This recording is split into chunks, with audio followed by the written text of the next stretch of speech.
Try. We all survived the imp attack or whatever they were. Some of us just barely met. Hold on, I don't have my notes open. Met some a deep known woman who gave us a task for destroying the uh, poisonous brew that's making its way around the camp that we're staying at now. And we ended up taking over somebody's tent who died from it.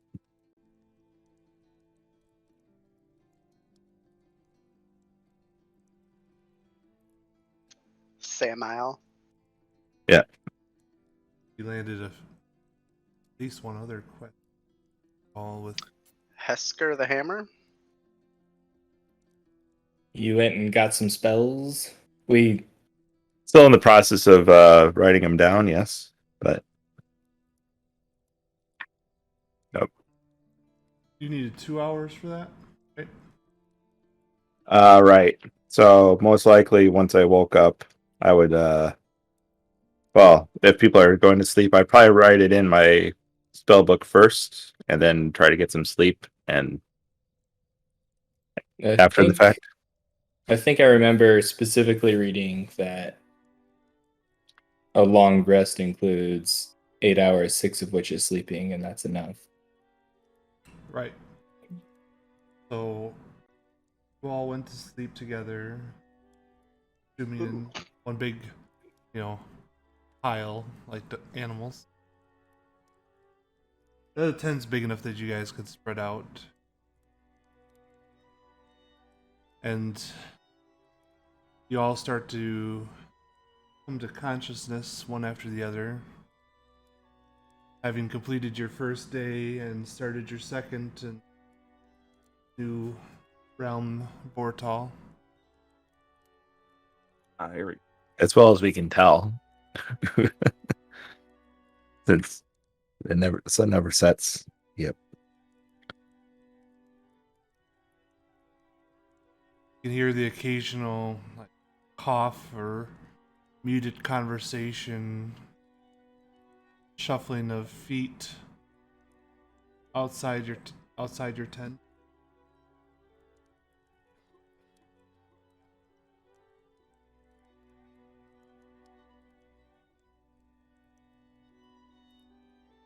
Like shuffling of feet, they're coming into the tent, or shuffling of feet, they're It's just like walking sounds by the like tent? people just walking past. Not that many, one or two here or there.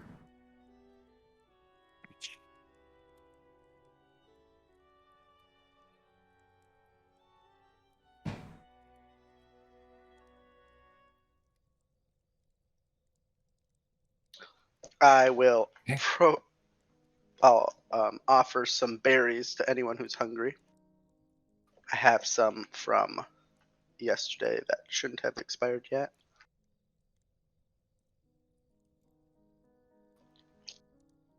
They just lost Perlick takes a berry. Did they lose their magical healing? Well, it says 24 hours. You cast that after the. Yes. And then I think I cast my spare one right before sleeping. Oh, okay. Because I still had a spell cast a day. So that would be 1, 2, 3, 4 consumed. I don't know. The goblin gets 1, 2, 5. He ate one. Be right back. All right. He hands you his little berry. It's probably about the size of a decent sized berry, about the size of a golf ball. Got a little magenta-ish glow to it. Take a bite and it's juicy and sweet in your mouth. Surprisingly filling for it being only one golf ball sized item. It's pretty good for a berry. That's the name of the spell. So I'm down to 9 berries.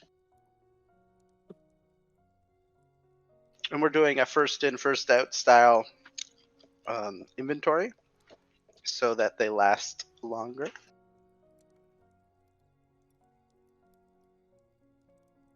Ebzir, after you wake up, you're working on finishing transcribing your spell, you said? I think I would have wanted to do that beforehand, so then I'd be able to prepare it for the next day, if that's fine. Okay, so you wanted to do that before. Yeah. Okay. So, as you guys are all starting to come to conscious, Ebzir is still on the pile of furs that he arranged as a bed, gripping tightly a comb in his hands.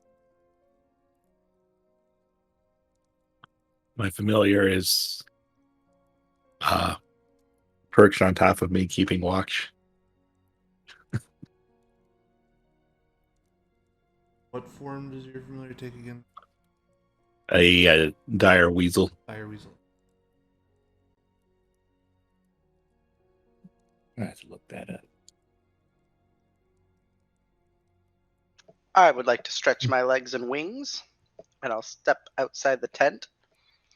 As you step outside of the tent, you can see the sky is darkened similarly to what you've seen once before, with crimson flashes amidst the clouds, and you can see familiar red globules of little light flecks floating through the air erratically.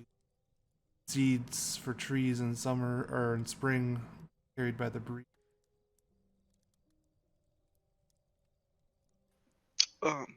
I'll offhandedly say, looks like the weather hasn't subsided yet.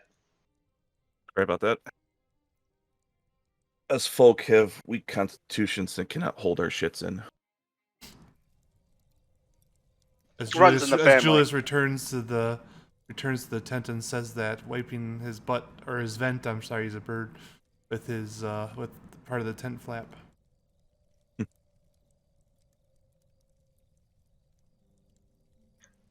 Come, brother, we have much to discuss. Indeed. As you and Julius exit the tent too, you see at the far edge of the camp, towards where the direction you guys had come in from, you see in the distance a large wagon-like construction rolling away from you, being accompanied by a large group of.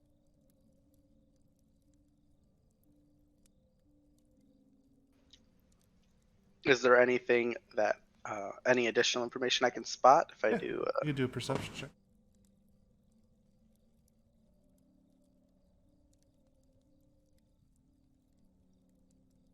You can see almost what looks like a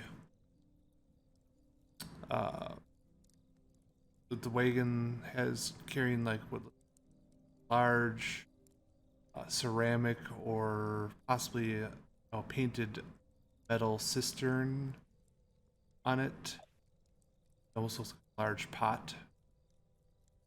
The wagon appears to be quite weighted as they're, pushing it, pulling it. And then there appears to be several of the people that are accompanying the wagon that aren't assisting in the pushing or pulling of it, are carrying crude weapons of different varieties. Do they look like they are bringing a full tankard or bringing an empty tankard that is heavy? Or are they leaving with it? They're leaving, heading out of the camp right now, but it's, as far as contents and stuff, it's too hard to discern at this point. Gotcha. So probably a recent trade. Are they in a blue attire? That's our question. Curiosity. I'm not awake, obviously, but just. I mean, some of them have elements of blue sewn into their clothing. Some have little strips of blue fabric on their armor, but it's not common throughout. It's not like totally covering everyone.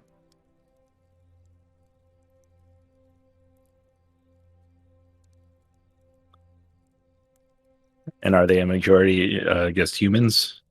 This is a mixture of races.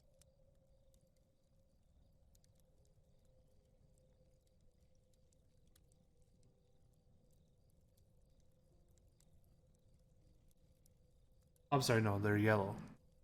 Threw me off with that blue. I was trying to double.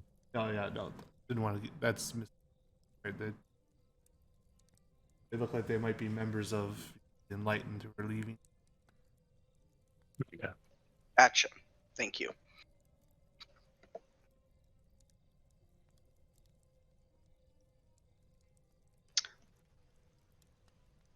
Is Julius interested in kind of walking around the area and having a conversation? Yeah, let's walk and talk, brother. What do you think of that caravan right there? Seems pretty important. That's a lot of personnel invested in that. If our group is about 100, and we counted how many? Like 10, 15? Based on your perception roll, I'd say made out about 15 people at least, maybe more or less. I couldn't see possibly due to like the tents and stuff area obstructing your. Yeah, that's quite an investment in 15% of our colony, or however you want to call it, tribe.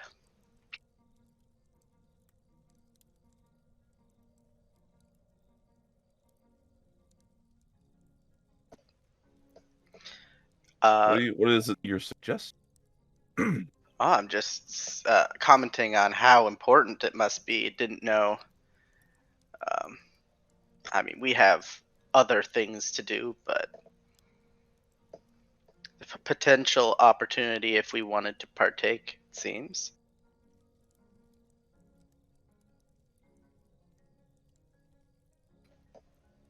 I assume, as I have come to the conclusion as well, that we are not interested.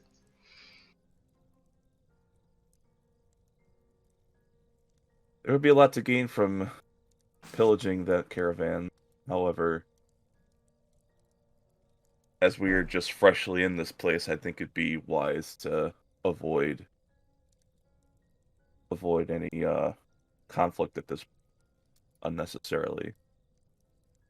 Oh, brother, you mistake my meaning. I was thinking to assist in the matter, not take. To assist, they've got plenty of work. Agreed. But when you have that many, they wouldn't say no to another. They must be expecting something. Well, let's go give them a little chat, see what they're doing. Very well. You guys are leaving camp to catch up to the still moving procession. Sure. Far off right now? Hmm? Is it far off right now?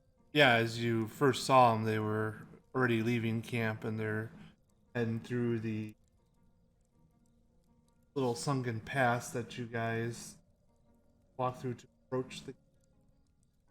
They're about 500 feet probably from the edge of camp right now, still heading direction. I'm just sorry, James is slowly lowering camera is throwing me off. It's like one of those people pretending to be in an elevator and disappearing behind the couch. It's about 500 feet and still moving.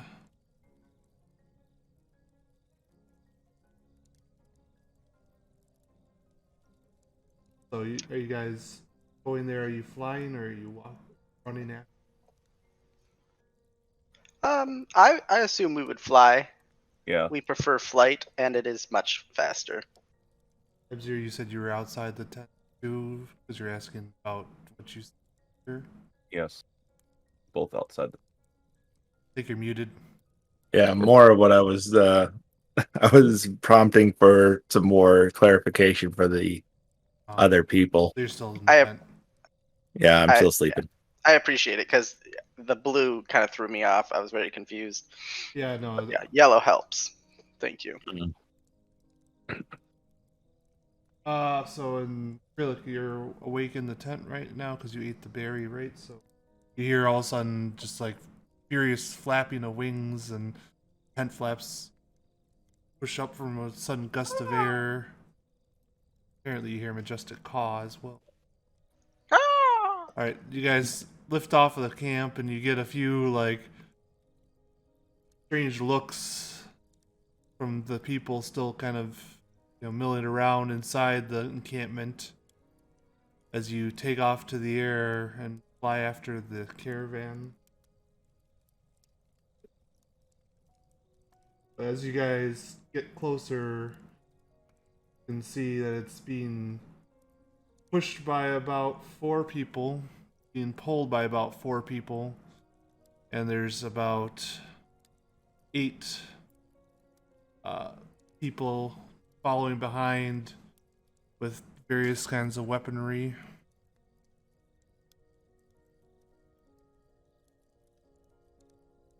There's including one of the armed people is like leading out in front. So how much is that total? I heard 8 plus armed people. There's 8 pushing and pulling, about 8 armed people trailing, and 1 more out front.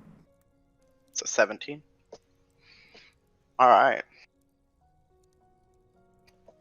I'm guessing the one out in front looks like a leader or some authority.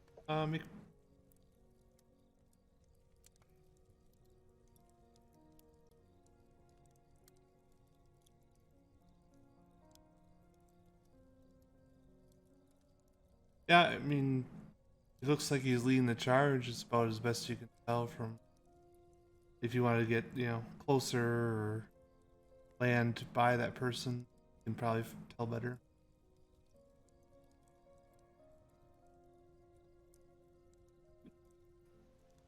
I say in Air Cobra, what do you think? Do you know enough, or shall we speak with them? Yeah, let's speak with the guy.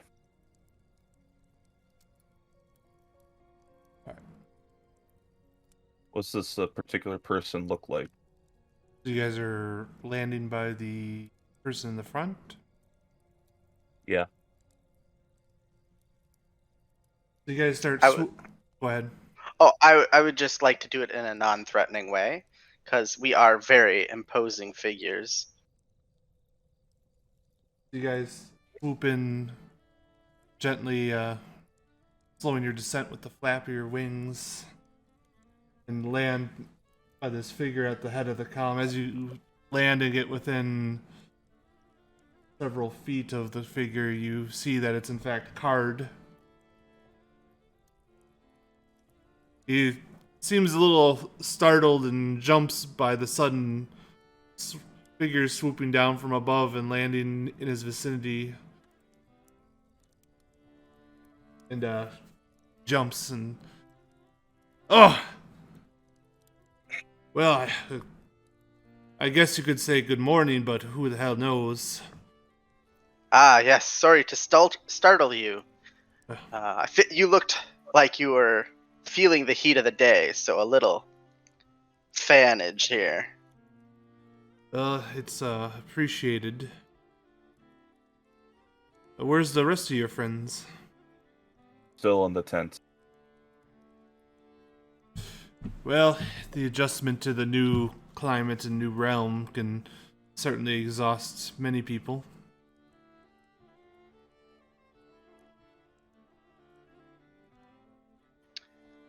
The wagon kind of, since he stopped walking to talk to you, the wagon kind of rolls to stop, and the people pushing and the people pulling take a noticeable reprieve to stretch their backs and stuff like that. And he looks back at him and is like, no, come on.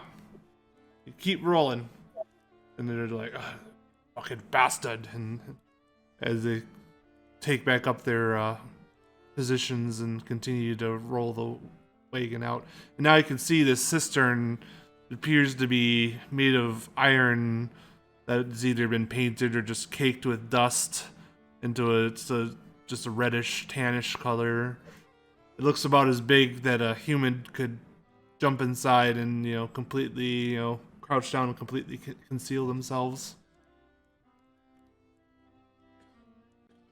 And the wagon looks like it's just made out of rugged pieces of wood that have been repurposed into sort of wagon with iron wheel and axle. Where are you guys taking this? Well, we're en route to the exchange. It's time to trade our water for the purest food so that we can feed the camp. Do you come across much trouble during those? The occasional monstrosity, as well as maybe a wandering pack of bone gnawer hunters looking for their next humanoid meal.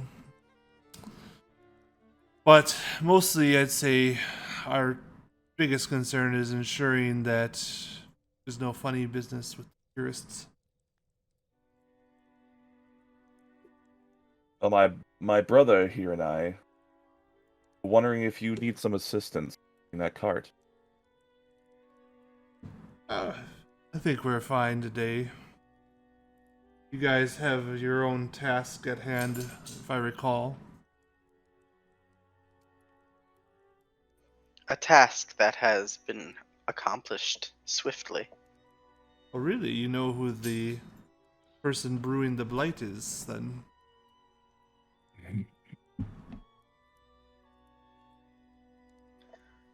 I am apparently mixing up campaigns. Strange words you speak. Yes, brother, that was really odd.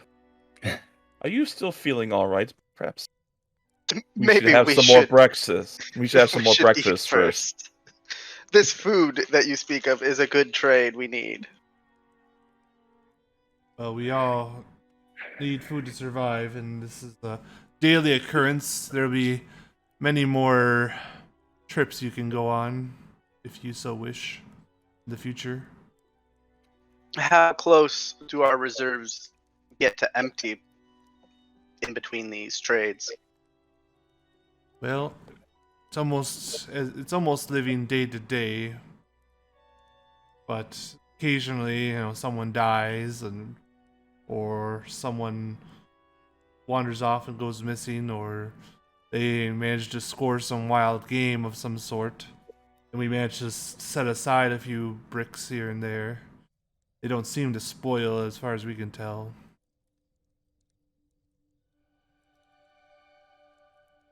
So we could probably, through all that, over the years, we could probably last 3 days without making the trade.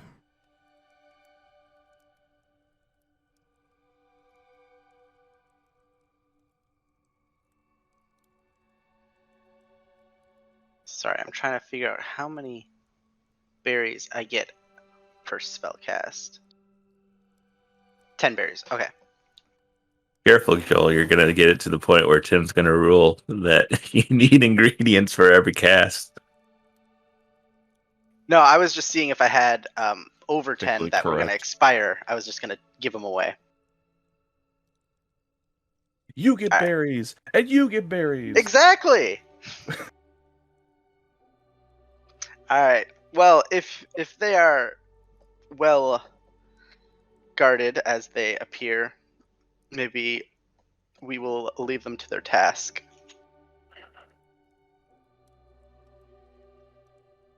Alright, so Do think of us if you need help in the future. like I said, Bora'Thal's a life sentence, and this is an everyday trip, so I'm sure we'll make use of you before long. I'll call to the the ones pushing the cart. Sorry, guys, we tried to give you a break as we leave. They kind of like stare in awe as these two figures take flight. Probably not a common occurrence from what you can tell by their slack-jawed stares. And then they resign themselves back to their task.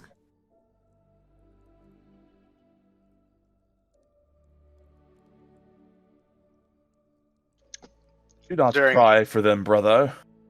Do not cry! They will be the ones that we're guarding, or they'll be the ones guarding us. Better to have friends than foes. Could have. So tell me, brother, what word do you have of our family back in Cloud Reach, I believe? Well, you know how it goes. Certain age, and they kick you out of the nest, forget about you. If someone else touches you, if you fall out of the nest, they just leave you. Yeah, if someone gets their stink on you. That's what happened to me. I went looking for you. You know, they said go find your brother, and I went looking. And as soon as I entered this world, someone gave me a big old hug, and I was like, "Damn it!" We are quite fluffy and adorable. Yes.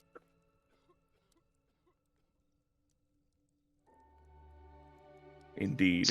So what went awry? The plumage is very, very desirable. Tell me, brother, what went awry? You were so successful until they sent you here. Oh, I was caught stealing a holy relic from a religious society. I bet they deserved it. Well, it is a pity to have such valuable things, especially when you are poor and common.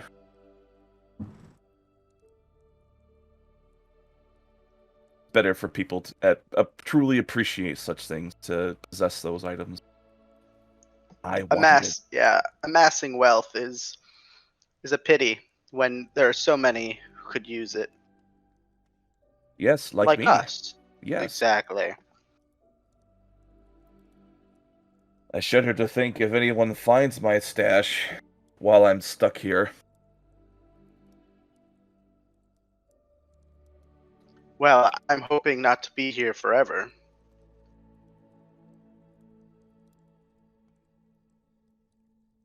Indeed, brother, if only we could fly out of the place.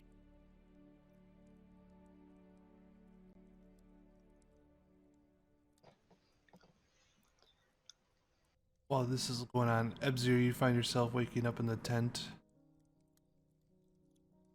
Krillik There he is goes. in the tent, silently meditating.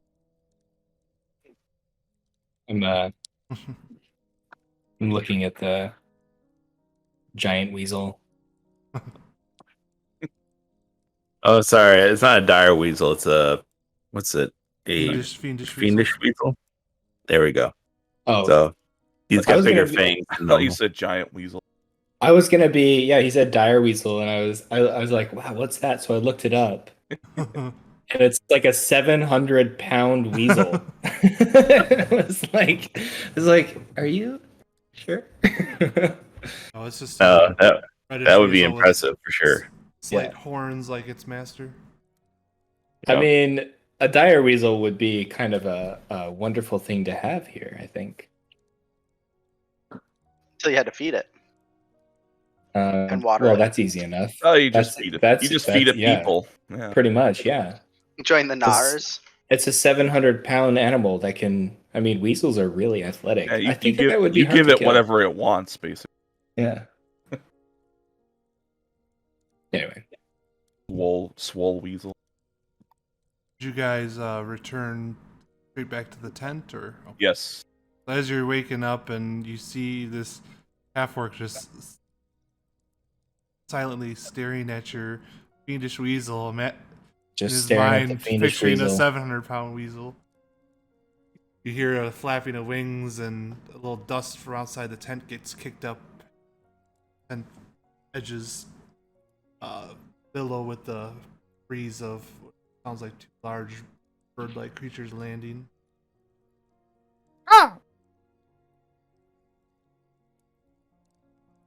It's out for a morning stretch of the wings. Indeed, good magic user. How goes your studies?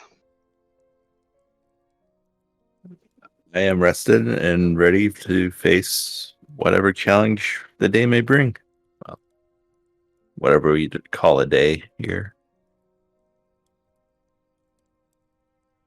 I hear you. These light patterns are throwing me off. Or the lack thereof.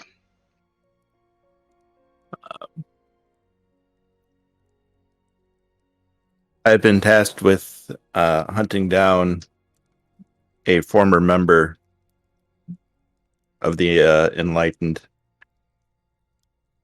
Ah, But perhaps we should focus on the primary task at hand of eradicating the skull cap.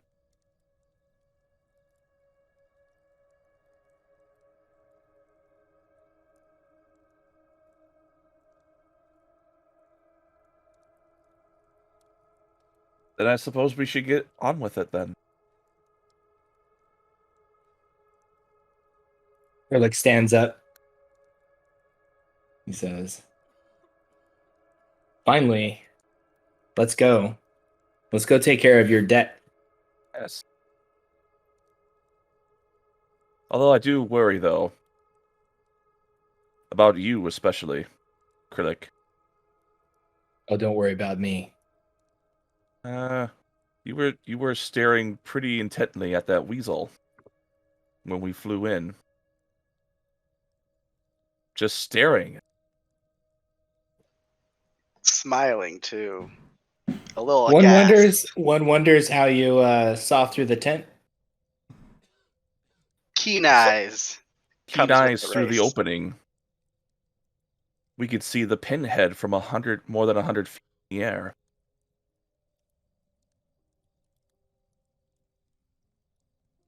But he was looking at no pinhead. That's what made it more obvious.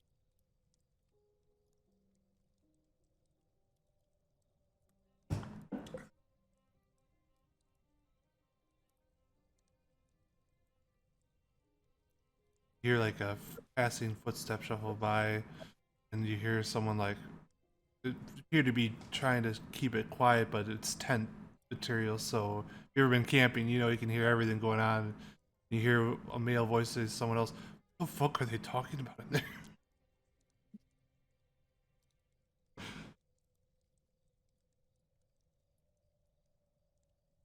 And then the footsteps continue on. Though I do admit, I have not seen such a horny weasel in my lifetime.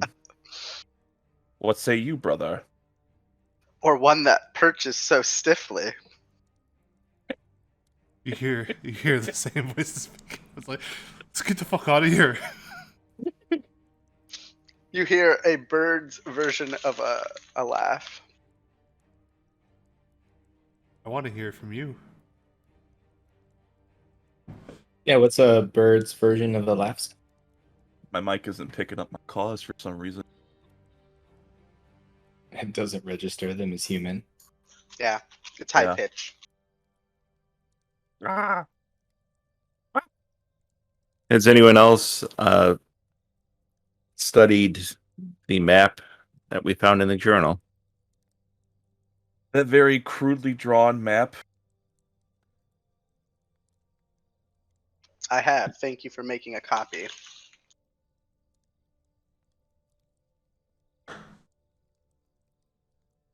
Adequately pinned in the chat. Yes.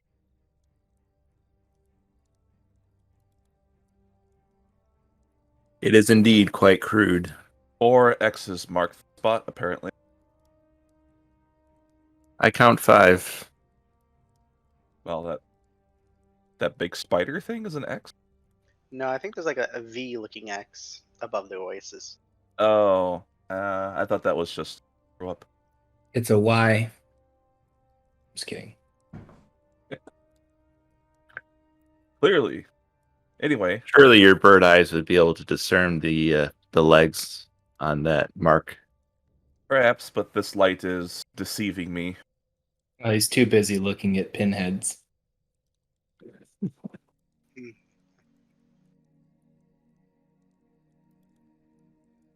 I am What are you calling a pinhead?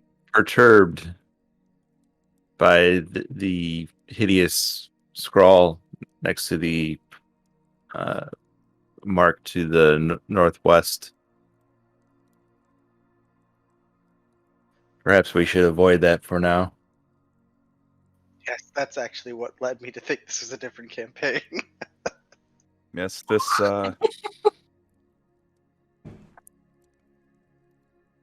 hmm. Well then where should we go search for then? Should we go to the Y? We go south to one of the two X's? I mean, isn't that weird bug-shaped thing a cave? I am most interested in Ugh. those ancient ruins I see in the northeast. Yes.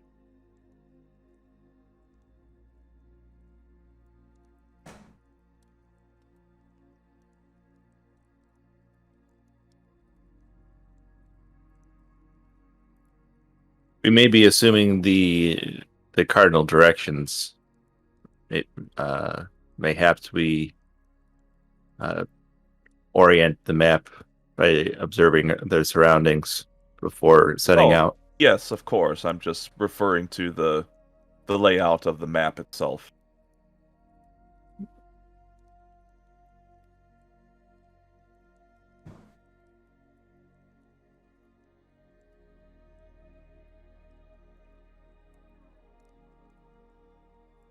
Just let us find these ruins, or whatever that figure may be. Sounds good to me. How far off do you think locations are? Do we like? I mean, we walk through this area. Do we recognize the ridge lines and things like that? So you looking at the journal map, you recognize how if the top of the map is considered to be north, the pass that you walk through from the Crucible is the one that leads off to the west.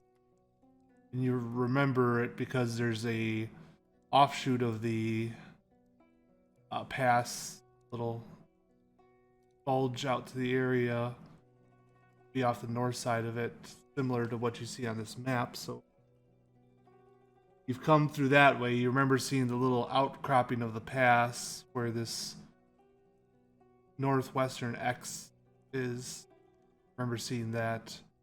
You've visually seen the pass that goes to the south and the pass that goes to the east. But you have not ventured down that way yet. You remember that the outcropping from the pass is probably no more than an hour walk from where you are now. Which way would the caravan be heading on this map? They headed to pass to the west. All right, so that's the way we've gotten most to get here. And Yeah, because you guys flew over that Yeah. depression or whatever that we came in on.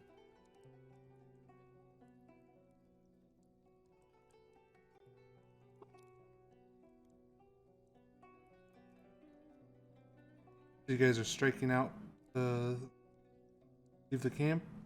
Yes. Wait one moment.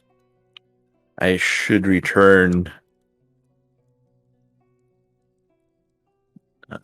this informative piece of work. I would like to refill my water flagon. You can go I to the shall well in the as well. center. You see, Anybody else want their flagons filled? I don't know if Not sure how many. Yeah. anybody has them yet. This is something I brought from the other realm. Oh. Oh, that's right. You smuggled it in. Don't ask him where. My throat's not big enough for these things. Much practice. I suppose. Pays well as well. Sounds awful. So you guys go to the well, and there's a kind of a winch device where you can lower a metal pail into the well. That is a wench device. Doggo. Dogecoin. Oh, yeah. All right, so you successfully fill your water skin brick after waiting for a leather-clad dwarven female to finish portioning herself out or serving herself a drink from the pail. Does she look like someone I've met already? Such as Heskar the Hammer? Never met Heskar. Heskar is the tiefling that Yeah, with the mall. that doesn't live in the camp anymore, and Ebzir's been tasked with killing. If I you think I was there with him. He's thinking of. Oh, are you not thinking of our neighbor? Yeah, I don't know if you were there when walked Yeah. in on this female. You were there? oh, so And then I did mean, walk Alice in. I opened mentioned that. a female dwarf named Gothma while we were in our Yes, that's meeting the with one. him. The fiery tempered female dwarf. Yes. If you were with Krillic when he was searching for the tent, you would probably No, recognize.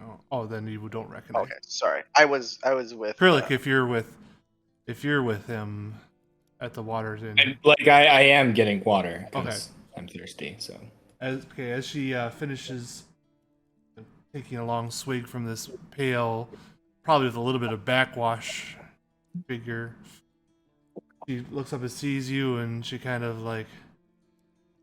pulls a dagger from her. She's like, if it isn't the voyeur. voyeur. boy, how the tables have turned. The voyeur?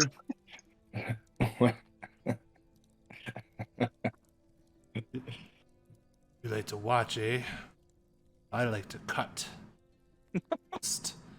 Steer clear from me, orc. She kind of circles around you, keeping her eye on you. Dagger's kind of half-heartedly up. I'll encourage her by saying, yeah, he likes to watch a lot. Just kind of shrug my shoulders. Next time, Not really. remember, Say anything. consent is key.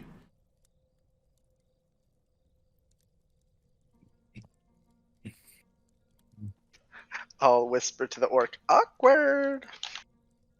Starts walking We're like, back. awkward. She starts walking back to the tent that was peeked into right of your tent.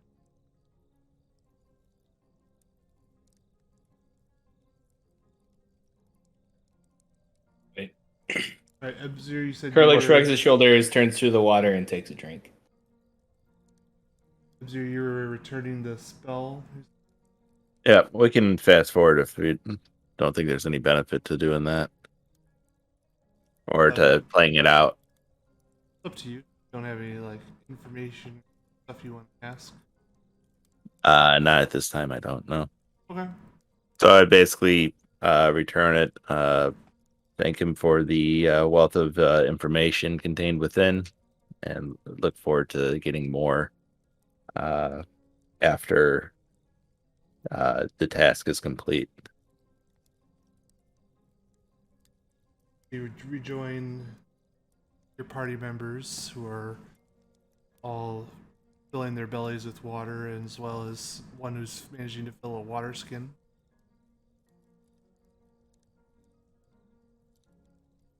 Do you drink as well? I would most likely feel thirsty, so yes. Partake. The water is surprisingly cool and refreshing despite the hot, dry climate around you.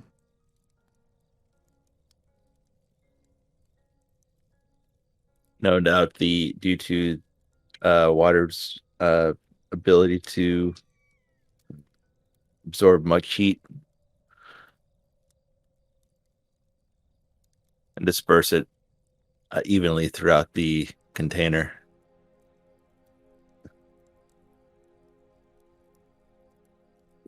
Is your familiar out still? It is quite the bug.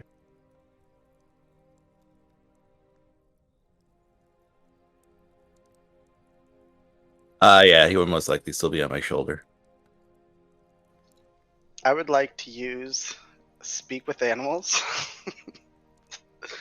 And I want to communicate with it and inquire if he thinks there's anything to be concerned about And this you, it's orc. a summon familiar. You use that to talk to summon creature.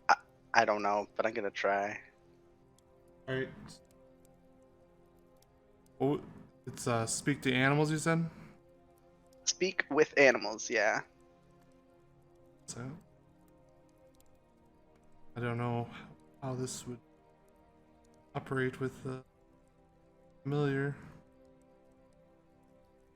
Comprehend and verbally communicate with beasts for the duration. The knowledge and awareness of many animals is limited by their intelligence, but at a minimum, they give you locations and monsters. No material, okay. So you cast the spell. Oh, go ahead. I also can get small favors if you deem okay, GM. So you cast the spell. Ebzir, you see this bird person staring at your weasel, muttering something and gesturing with his hands. You recognize a spell is being cast. React to that at all? I begin to mutter the words for a firebolt under my breath, just in case, Okay. but do not complete the You're holding incantation. your action. Right? You're edging your spell right now? Yes, I'm edging my spell. It is Oh. is it a exuberant feeling? So you cast your spell. You see him cast a spell with no immediate ill effect felt by you. And you see him start just staring intently at the weasel. I can talk and verbally But- communicate. Okay, So so it's not silent. So verbally say exactly how you're asking this question. I want to ask the weasel, what are your thoughts of this voyeur orc staring at your master? Okay. The weasel kind of looks to you, Ebzir, and you can kind of tell it's looking for your opinion of whether you want him to respond to the question or not. Well, since we communicate telepathically, I guess I would be aware of the question to it, right? Well, he just asked it out loud in front Right. of everyone, so the weasel is, communicating telepathically the idea, the concept of, do you want me to answer that, or I Is he even aware of the nod. creepy happenstance? I'm not, so I'm kind of curious about this. So I sort of nod with kind of like a Spock look, raising one eyebrow at the implications or insinuations, I guess. Okay, so the weasel turns from Ebzir and back to you, Crick, and you can hear a voice in your mind say, "My master is noteworthy for his prowess and his large weasel. It's not the first time it has drawn the lust and gaze of envy of many."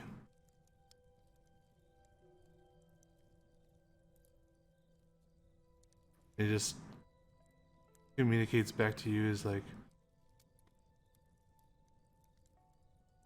he just wants to know, I guess, about people's weasel envy. You are a wise weasel.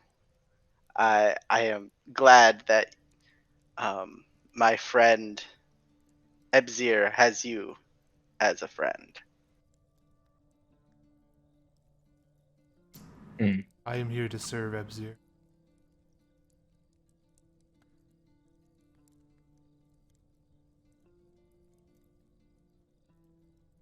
There's actually a half orc kind of staring at you guys from who just like started to pour himself a water or get himself water from the well and sees you staring and talking to the weasel and doesn't hear any response, but hears you respond to the weasel's comment that he can't hear. He just kind of slowly lowers the bucket back in and starts backing away. We're Go away. we're gonna be Go away. pretty popular pretty soon. I'll look at the dude like, what? You've never seen magic before? Actually, what level spell is Speak with Animals? It is a use. It is not a cast. So I'm very Oh. confused.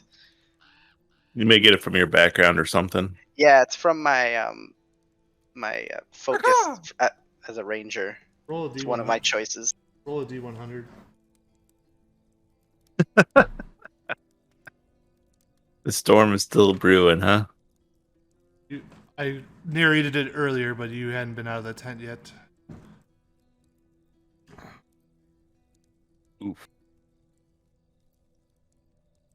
After you utter the incantation, you suddenly feel very just tough and filled with vigor and fortitude. Oh my. Gain resistance to all damage for 1 minute. Woo! I gotta charge the orc. I'm just kidding.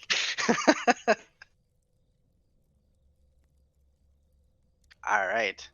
Are we heading out? We're all done with returning and watering. Done with weaseling, yes. All right.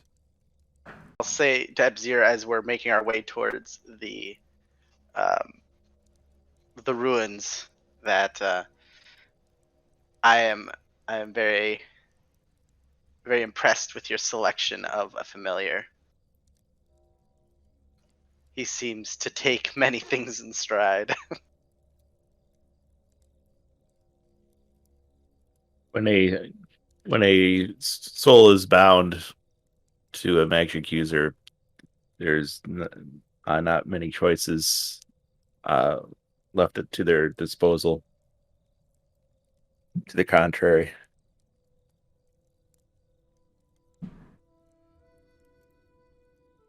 That and sounds. I pet it on Oh, the behind the horns at that.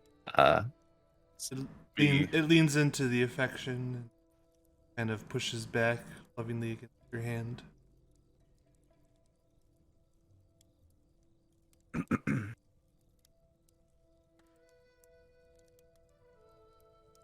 You guys are walking out.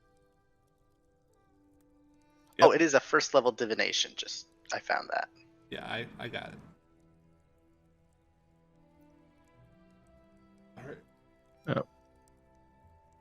Perhaps we should investigate this rogue mark on our way, just to see if it is just a slip of the pen. There better be a big Y there. I'm going to be very disappointed. A map is never the territory, my friend. You guys are picking your way through the camp. Seems a little emptied now with many people in caravan. There's a few people milling around. And Anybody in particular? you've half orc that backed away from. Well, you see him on your way out. He kind of looks like he's working on a brick right now. Brick. Seeing you guys, kind of like focuses more so on the brick, trying not to make eye contact.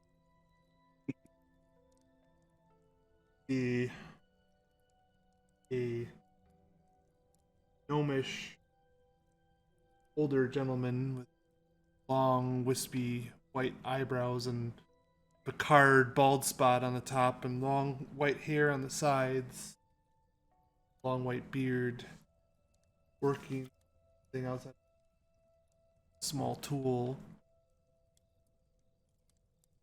A hooded feline figure, colored similarly to a lynx,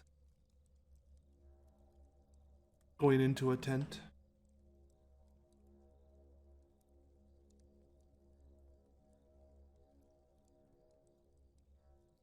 Sitting stool, bow, just kind of laid across her shoulder, looking outward. Very familiar, angry female.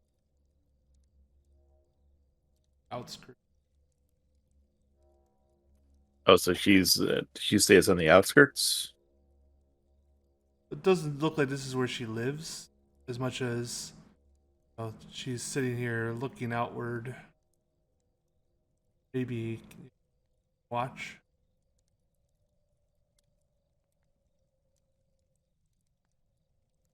Oh, and you also, with her, is a surprisingly well-groomed human male with just blonde hair, cut short, very well-maintained, short, thin goatee, who also has a bow and is wearing studded leather armor. Sees you guys as you are approaching to head out of town and smiles rather warmly. You've been met with mostly curiosity, distrust, disdain through most of your glances so far, but this is probably one of the first warm smiles you've seen as you in your time here in the Oasis.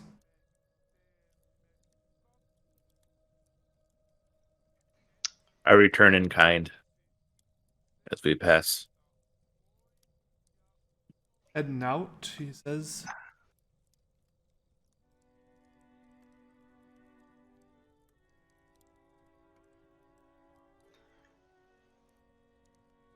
Yes. Well, don't everyone speak at once.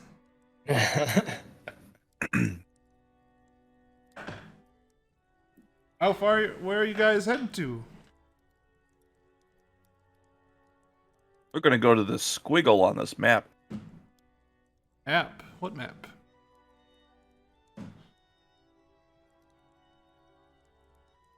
Who is holding the map? I suppose I would be. Yeah.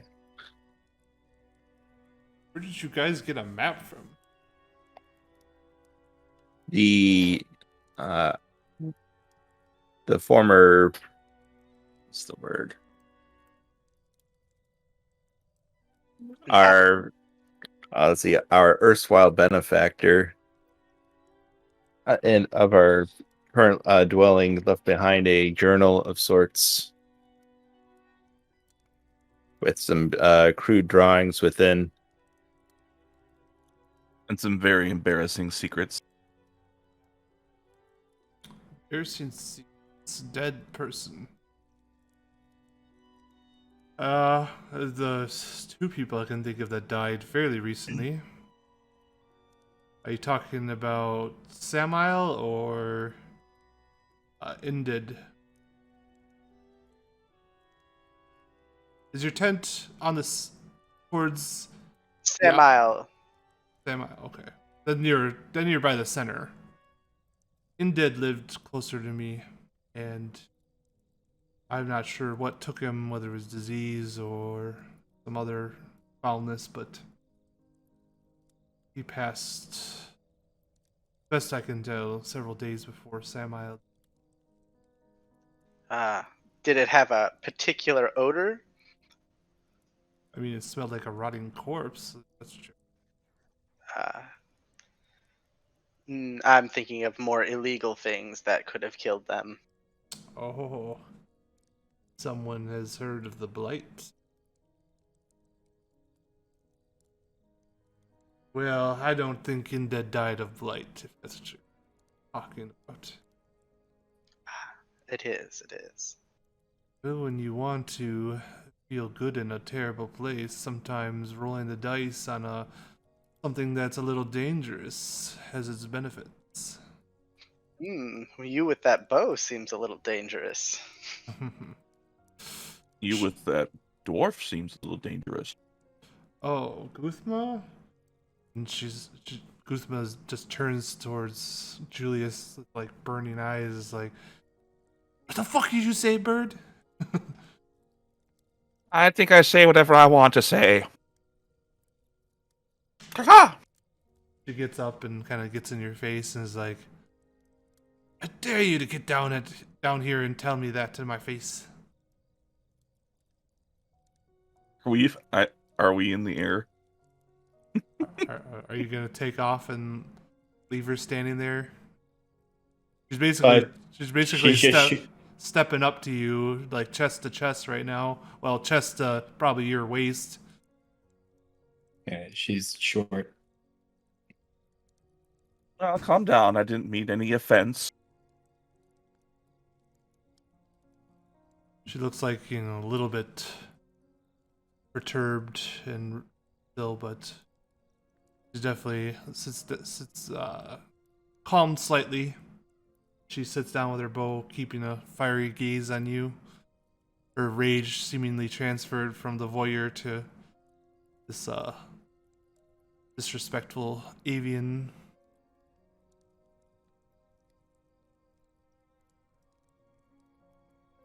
Uthma, darling, you have to calm down.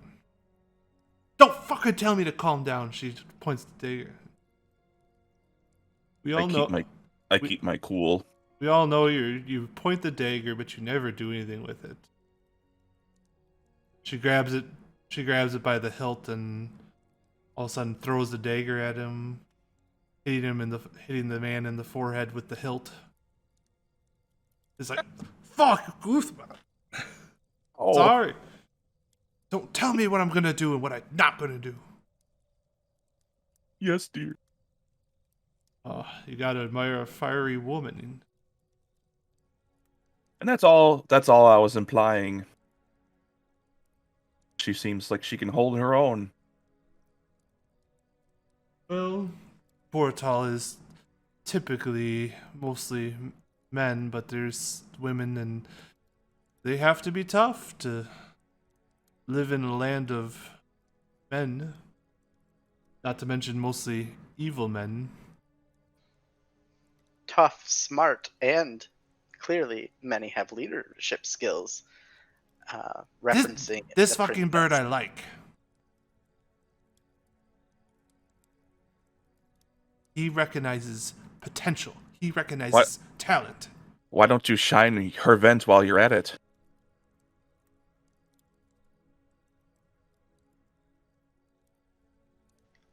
Maybe later. Ooh. Oh.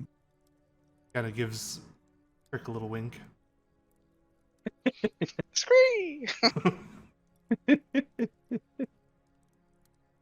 I see you're becoming very popular now, brother. Well, anyone who can handle a bow has my attention. Anyways, I know we've been terribly sidetracked here. So, whereabouts are you guys heading to? We're looking to make our way up to these ruins, heading up this pathway. Oh, like the small ruin. I thought you were talking about the big ruins. I was like, that's a bit dangerous, you know. Bit chilly too, eh? Well, that's more so the cold spire. Sometimes, if you stand on the outskirts of the cold spire where the cold just starts, it's a refreshing break from the typical day-to-day heat. But any closer, and your extremities might start freezing off. But oh yes, the smaller ruins. I'm not sure what exactly it was. Some sort of stone structure used to be. You gotta be careful though. Occasionally you hear some strange sounds, and people have ventured there and never returned. Do be careful. If you ever tend to go any farther around that direction, let me know. I could have something I could use a hand with. Oh, Yes, do elaborate. one such tough lady, my sister, is also in here, and she works for the tunnel basilisks as a guard, lookout. And I was looking for someone to deliver a message to her. So if you ever are planning to venture as far as the tunnel basilisk territory, don't forget old Kel. What was the name given? Kel. Tell. Kel. And what perchance might you be in here for? Oh. Well, let's just say that old Because Kel is a bit of a ladies' man, and I Clearly. tend to spread my wick where it's often causes repercussions, and my seed found its way to the wife of the head of the Judiciary Council, and the sullen old toad happened to walk in on us, and while she was grateful for the attention, he was not so much. So that was, I'm guessing, about 5 years ago. Not infidelity, not normally an offense worthy of a life sentence, but when you sleep with the highest ranking judge's wife, I guess there's enhancers to the penalty. So your crime is doing what this judge could not, pleasing her. I his wife? guess that's the case. I think it was a public service. Wouldn't you say my talents are public service, Guthma? He looks at him and is like, shut the fuck up. That was one time. Well, they say a happy wife makes a happy life, so I think it was a public service. I would agree. Anyways, if you are willing to do that, I could definitely reward you guys. With a bow? Well, I only have. Why do you keep fixating on the bow? He's got bow envy, my friend. Some people have weasel envy, some people have bow envy. I only have the one bow myself. But And it sounds like he has both Weasel and Bow Envy. I only have the one bow myself, but I would be willing to. I have this new set of armor here that I'm wearing. I have an old set of studded leather armor back at my tent that I could trade, or I have a sword tunnel basilisk crafted sword that you can have as well, or in place of that if you'd rather. I don't suppose you know of any. I've got a spare bow for you, bird. Uthma pipes up. But I want something too. Well, it seems you have plenty of seed and wick. What can I offer? I used to like you, now I'm starting to less. I Well, need something to eat. Something that isn't a fucking brick. ah, Every day, it's a brick, a brick, a brick. I haven't pooped regularly in months. I bet it comes out really hard. Well, dear brother, I do believe that It you're comes out looking like what it went in almost as. Oh, I can only imagine your distaste. and discomfort. Mm. I do have something that may interest you. Yes, dear brother, do show her that special thing. She's like leans in with interest, like, what do you got for me? And he whips it out.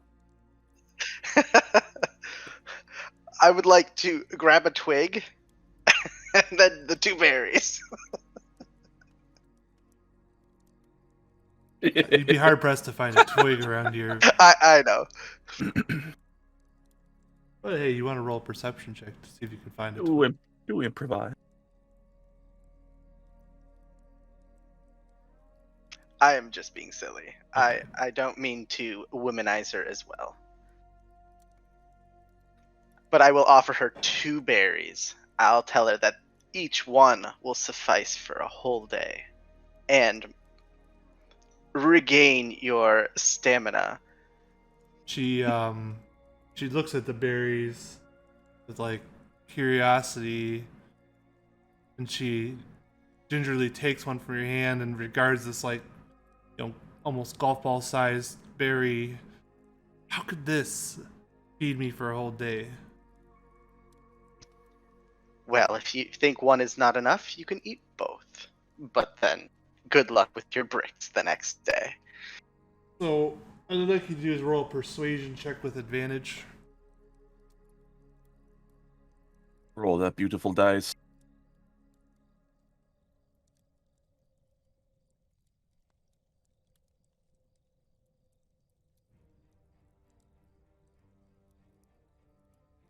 I rolled advan. Oh, I must. Oh, I right clicked. Okay, let me try that again. There we go. Wow, that's bad. You kept the first one. Well, you should have kept the first one and Well, then I just right keep clicked. I right clicked and clicked advantage, but then I clicked off of it, thinking that I had to click on the button. Should have hit roll. So yeah, I'll take my 1 and my 0 and a 2. So with the 2. No, I'm gonna need more than this. 5.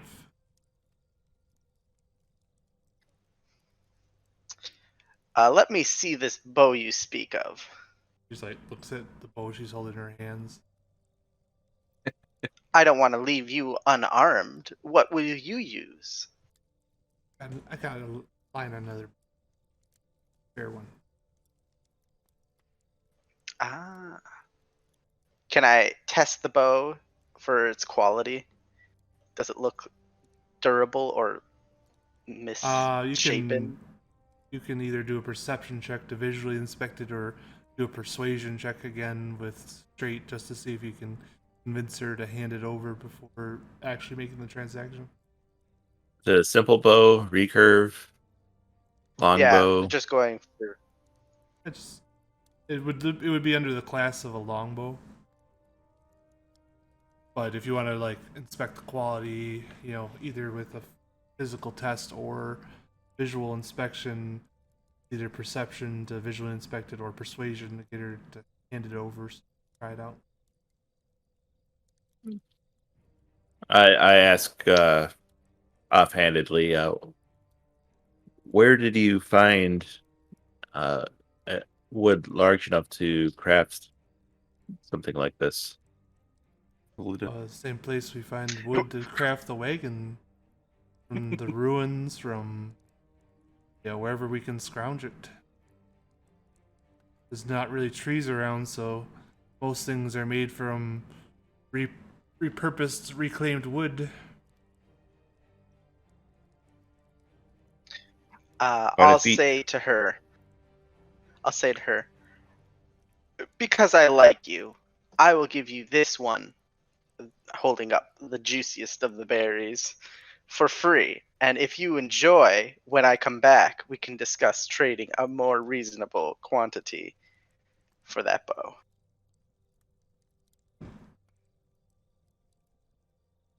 Takes the berry and tries it, and see kind of like that characteristic, backwards eye roll that a woman normally gets when eating chocolate. And she like, okay, this one that you gave me and 2 more for the bow and the arrows. Ah, excellent. I was concerned I would have to bring that up myself. How many arrows? She kind of like pulls out her quiver and looks like she starts to kind of count it, and looks like she starts to lose her spot a couple times. This many. So there's a plenty. Oh, excellent. That sounds like a wonderful deal. Thank you. And do come back if you have other interests and are still hungry for more. Starting to like this one again. But you hand her the 2 more good berries and hands you the bow and the quiver. You have a regular long bow and 20 arrows.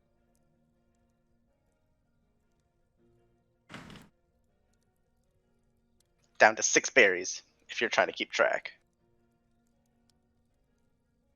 I think I blinked out for a second. What was the task that Kel had for us that he was offering armor for?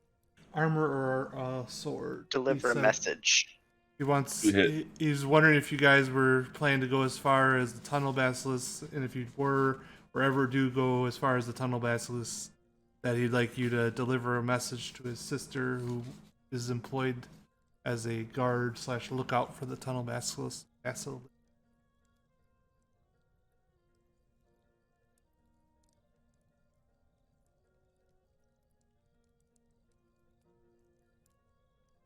All right, thanks.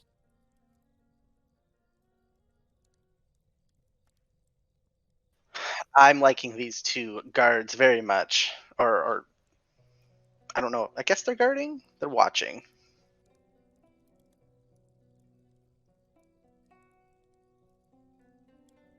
I do a low bow to the lovely lady we just did a transaction with. I think she is Gothma. Uthma, Gothma. Heard it so many different ways. Wouldn't be surprised to hear it Gothma.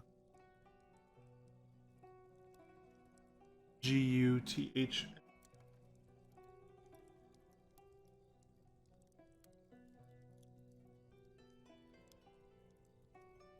All right. I show my respect to Guthma. And I let her know that the potency will expire by the end of today. So if you would like to enjoy all of those today, or just have something that doesn't, or trade them away while they're still potent. Wish I would have known that before I traded for them, but I can give you more the deal struck another day. Oh. Well, we'll have to talk more about that later.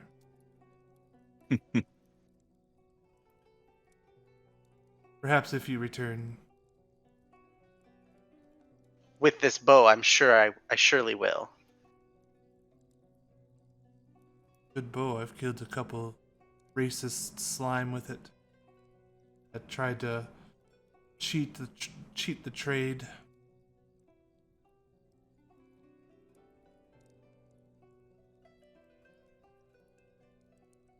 You said longbow and 20 arrows. Nothing special else.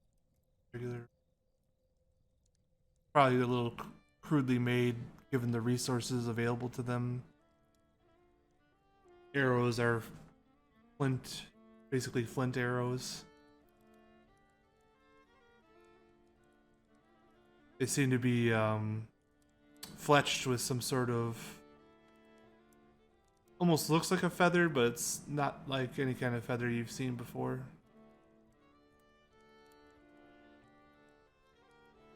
And he knows feathers. Yes. He just refletch it himself. Sure.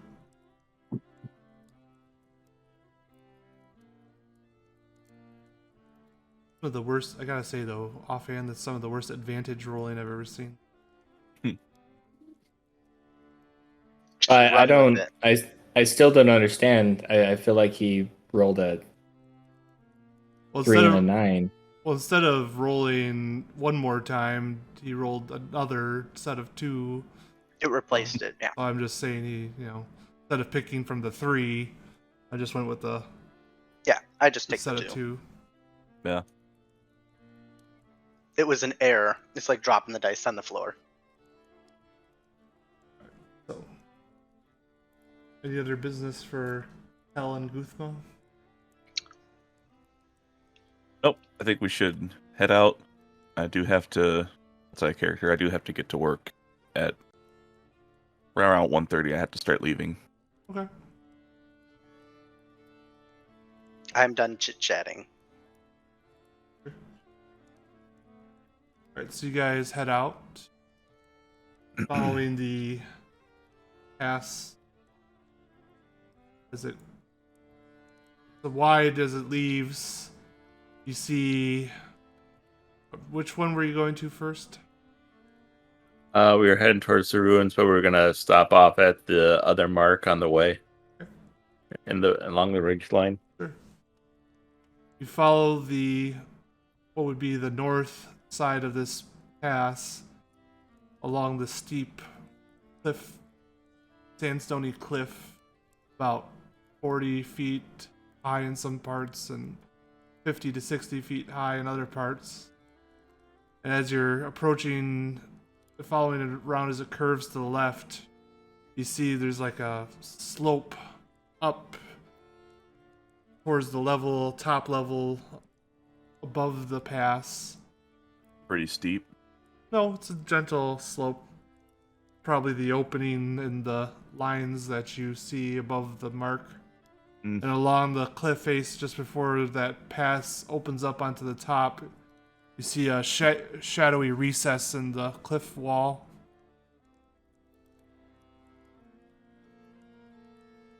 That may be our quarry.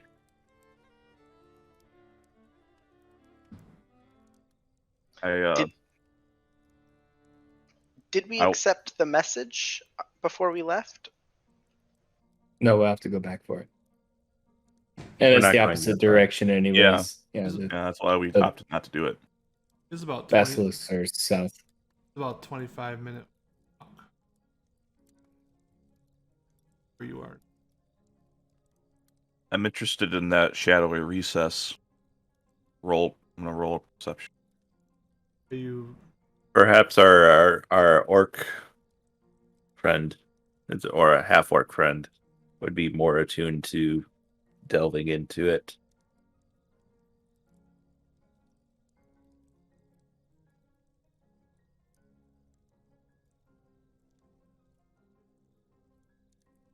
But what do you see, Julius? What do I see, indeed? How close were you standing to? Were you at the mouth of it, observing it from afar? I thought we were still walking up to it. So you're just looking at it from afar? Yeah. It's hard to tell. Angle with the slightly darker than normal conditions with the reddish flashes above you. slightly darker cloud cover. It's hard to tell from this. It looks like it, curves inward or goes inward, but you can't tell how far. You can't tell really how big it is from this perspective.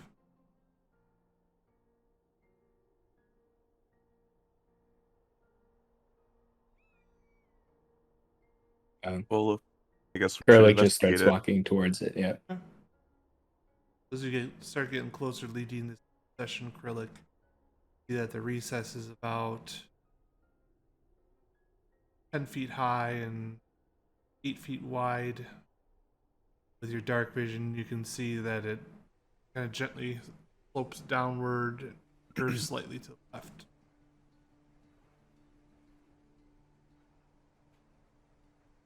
So we don't see any like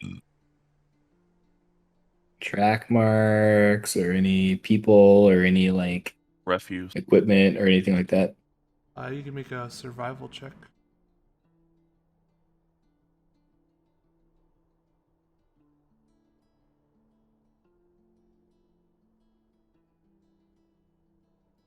So you can see what looks like slightly older boot prints in the dusty rock. There's not a lot of dust on top of the rock, but there's enough to disturb. Looks like these are older. They might have been windswept for a while. But you see another set of footprints that look a lot more recent. They appear to be almost like animalistic. Almost like seeing cat's paw in snow or sand, mud. You see a pad with 4 smaller pads around it. But it's bigger than what a normal cat. More similar to closer to the size of not maybe your footprint because you're a little bigger, but maybe like Ebzir's footprint. Her foot size is about that size. And slightly more oblong than a regular round cat print. Maybe foot shaped. Could I do like a survival check to infer its weight or size? Or If you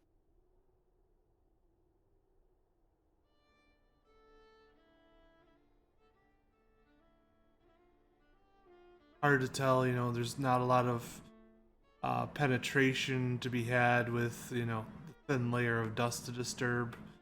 Hard to judge weight. Size, like I said, the foot size is similar to Ebzir.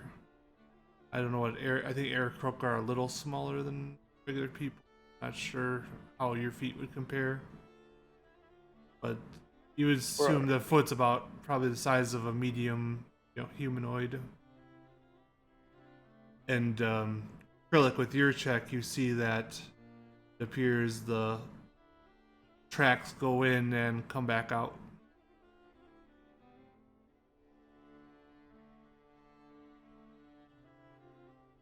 I'm just gonna. Curlic relays that. He just tells them what he sees, so now everybody knows. do you think it's like a den then? It's a castle, so to speak. Well, someone or something entered and came back out. That someone or something is apparently barefoot. There are at least one feline creature in our camp. We should make a note and see what else we can find.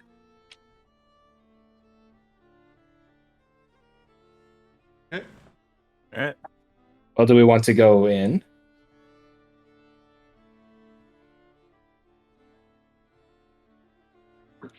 Not saying there isn't something in there, but I think it never made this track.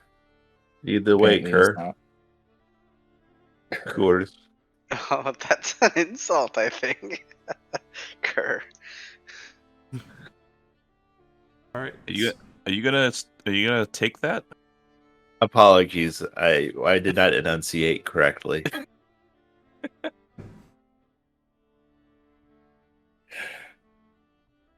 Let's just go see what's in here. All right, so you guys Yes. are heading in. Yes, we're going in. So as you guys enter this recess, slopes downwards slightly and curves to the left gradually. As you guys start broaching that left-hand curve, the light from the mouth starts growing more distant. Who has dark vision besides Kurlik? I think he might be the only one. So And maybe our goblin friend if he's tagging along too. strangely enough, the goblin was missing when you guys woke up. Okay. Creeped out by the staring. So you all start to have a hard time seeing, and a couple times when Kurlik stops to look at something a little closer, you all kind of like Three Stooges, to his back a little bit.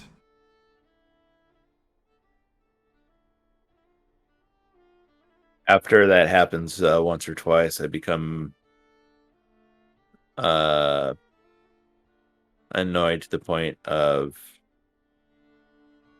tearing out a few pages from the journal, if possible, to try to fashion a makeshift light source.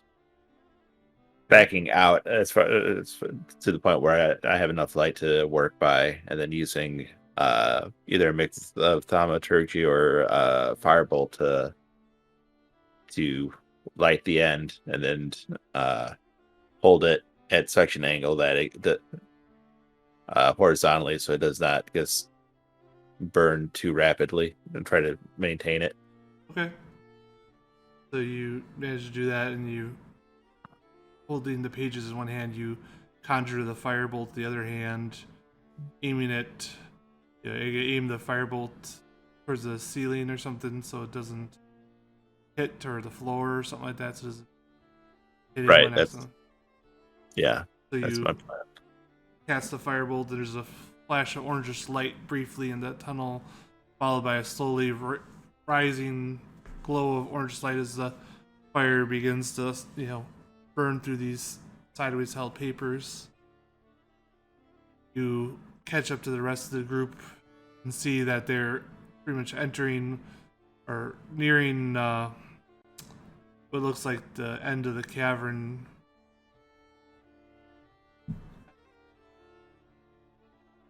It's a shame that a weasel doesn't have dark vision.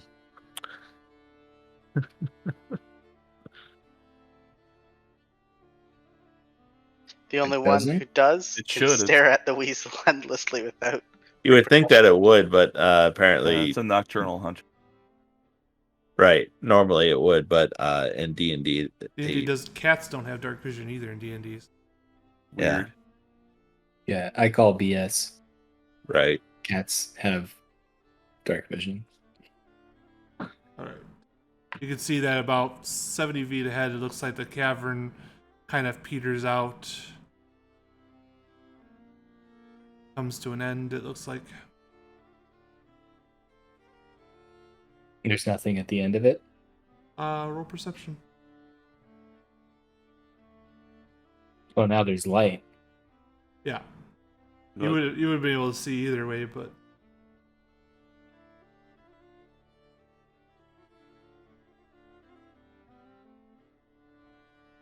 Apparently, I'm suddenly blinded. yeah, the flash of light kind of, your eyes are, they were straining for the dark. Need a little bit of time to readjust.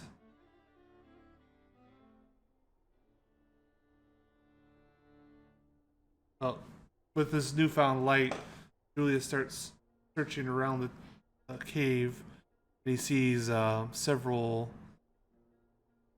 clusters of these white mushrooms Oh my. towards the end of the cavern, along with what looks like severed stalks of this similar type of mushrooms, leading in like the way you came, as if mushrooms have been harvested several times here. Hmm. Still have some mushrooms left to harvest towards the The- back. Ah, a These trap. may be a food source, or they may be the means of producing something nefarious. My suspicion is that it may be the grog that's killing. Hmm. Well, I'm not that grog is capable of killing. I think I'll Not- harvest some of these mushrooms and keep them for myself. Okay, you need to harvest them. Yeah. All right. I Are you think it just might be grabbing best. them with the bare hand, or what are you doing?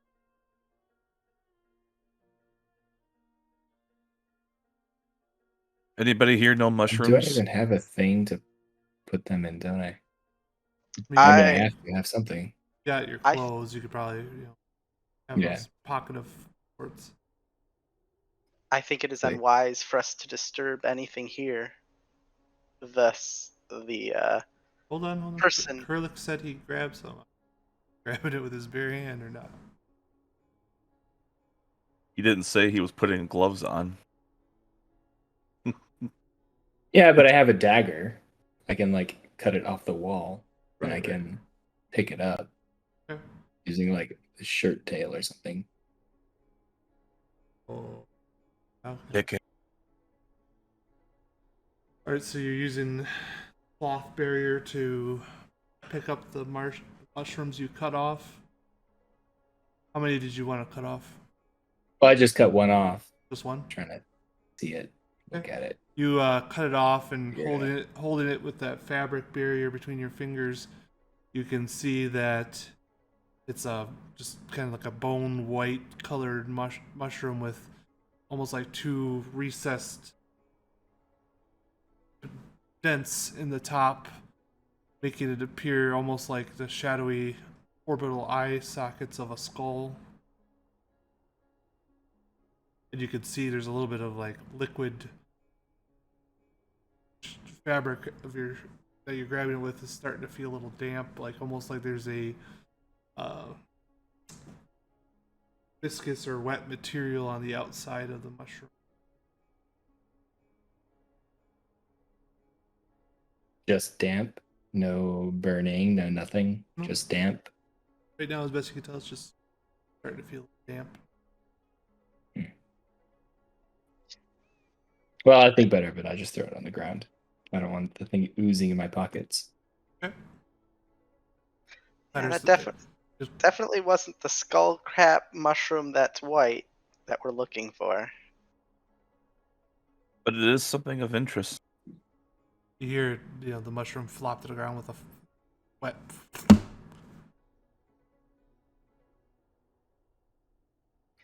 Shall we set a trap and figure out who's creating the blight? Besides maybe Kerr?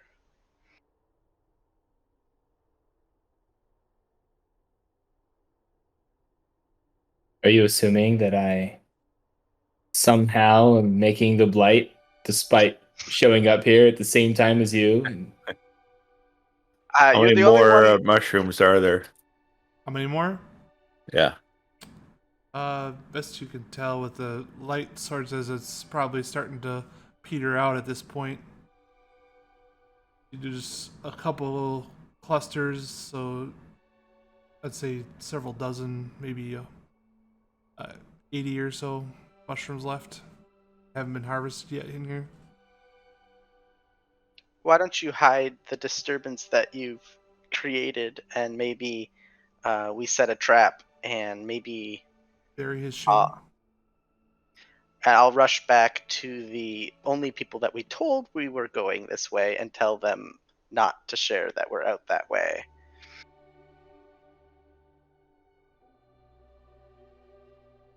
why? I don't think. We're tasked with finding who's creating the blight, and we Yeah, we have their footprints, and we have their source. Why does there need to be such a elaborate trap? Just we could just wait here, frankly, for somebody to show up. Unless we they can walk waiting a past the while. same or we can people. or we can track them using the tracks that we've seen.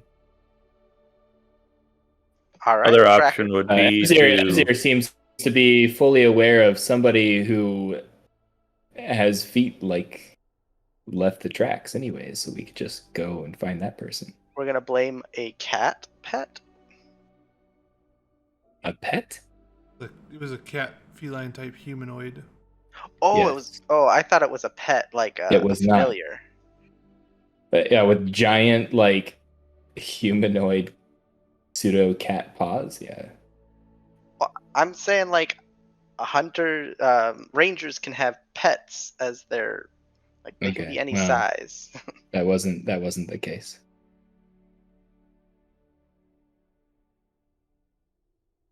All right. Well then, I would recommend destroying all that we can and move on to the next location. I'm gonna See what we find at the ruins.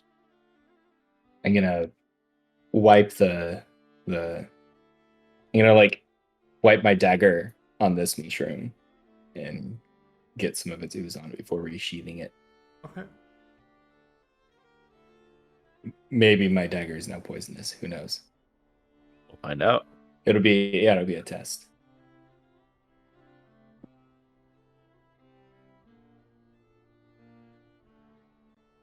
So, how are you intending to destroy the mushrooms?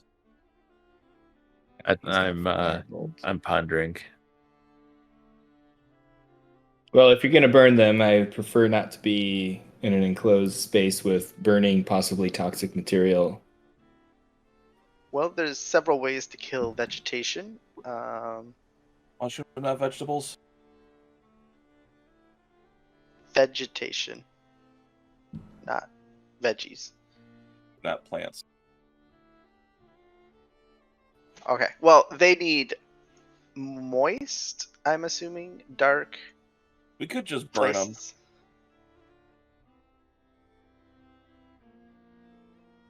I could pluck them off the wall using Mage Hand and let them sort of rot on the floor, because that seems to be a defensive mechanism.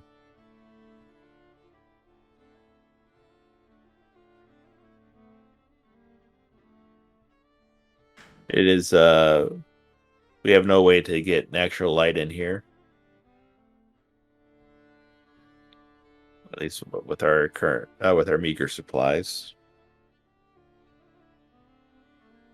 Are you concerned about the weather casting Mage Hand? Mage Hand is not very magically taxing, or like during the original during our encounter with the imps, I was able to cast a firebolt with no ill effect. That's true. You did just cast a firebolt with no ill effects. I only need to be wary with the more useful and more powerful spells at my disposal.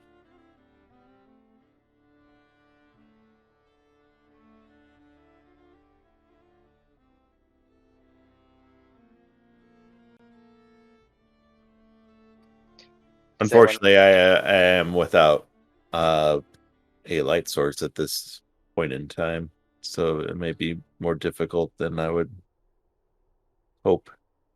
Do we remember the precise request of the priestess? You wanted to find the person manufacturing the blight so that light would stop being produced. And the mushrooms are clearly being used for it, right? Correct. Similar and they're similar in description to what she described. Key ingredient in distilling the blight. Would it be easier to find the individual than to dispose of multiple potential locations because of those X's. Removing the individual does not remove the means for creating the blight. But maybe the knowledge. No, remove the. That may be a fair point. I seem But to whenever recall there she is a didn't want us void, to kill them. Right. Was that right? Like she not want us to kill them? Isn't I'm misremembering that? She prefers not violence, but we were given permission. I think you're right. She prefers not. She said she understood self-defense. She wanted the person brought before her.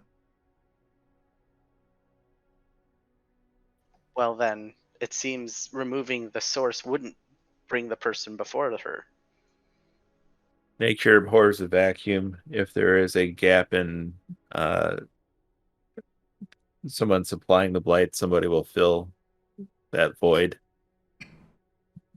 for their own ends. Then again, perhaps we can be that source. There may be other uses that don't kill allies, such as No, clever krill. if we have the mushrooms, we're the source, and the person who makes it will want our mushrooms. Right. Breaking Bad. Or we could make poisons This is for daggers. This is the trap that you wanted, Craig. Then let's not destroy them, right? Like, that's kind of where I was going.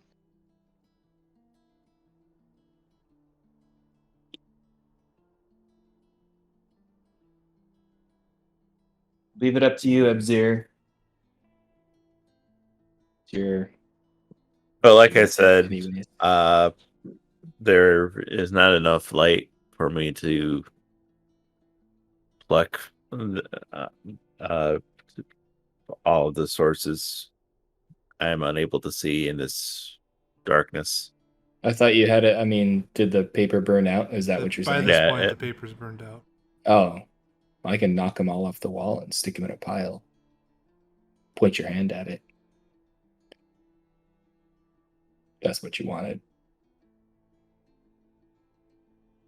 That would be reasonable to. If That the seems first reasonable to firebolt, me. the first firebolt doesn't hit, then at least it provides light for follow-up subsequent. Right. And if Crick wanted to offer his shirt or something, we could fashion some sort I am of a bird. I don't wear shirts. You're wearing something, aren't you? I don't know if he has any armory. Whatever cloak or They offer clothing we were wearing. They offer basic garments, prisoners. Whether you strip that after you got here or not, that's a Perhaps while Krillic is rounding up the mushrooms, you two can stand watch at the entrance. I much prefer the open to a cave. so quick. Alright. Go out to the entrance. Go with him. Easy enough to do with maybe a minor bit of stumbling in the dark, but you can see the distant light, around the bend, kind of illuminating the bend slightly. Find your way back. And Julius, you went with him? Yeah. So, you guys go back to the entrance. You and Krillic are doing what now? Or Krillic? I believe Krillic was going to gather the mushrooms, and then I'll try to dispose of them more rapidly. With my already used dagger, and just start knocking them off the wall. You hear Kind of In the cave, the scraping of metal against stone and occasional of clumps of 1, 2, 3 mushrooms hitting the floor. So you take some time, maybe let's see, 80 mushrooms, maybe like 4 minutes or so, 5 minutes to scrape them off the walls and the floor, and so I mean now they're kind of gathered at the base of the wall. About 6 different piles right now. I'll take flight, try and Okay. see if anyone notices smoke or whatever and reacts. Okay. All right. Well then, putting some distance between me and the piles, or working my way back towards the entrance, I'll start trying to cast firebolt at what I assume to be the floor and adjust accordingly. Roll a firebolt attack with disadvantage.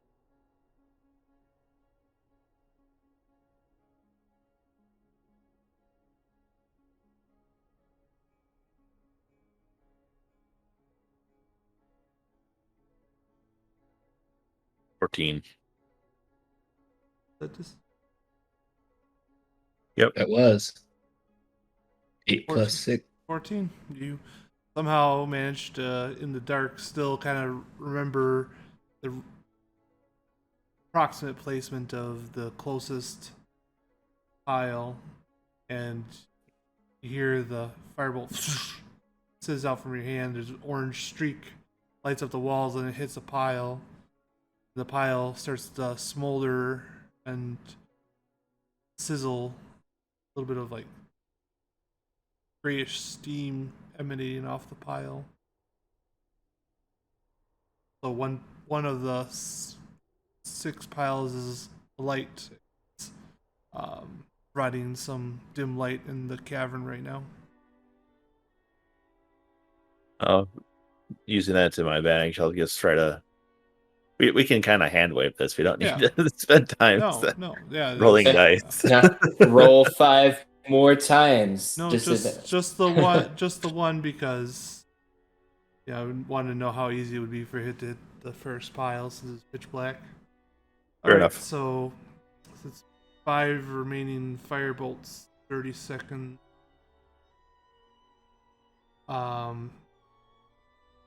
Kurlik, where are you during this? not in the way. Was that I said not in the way.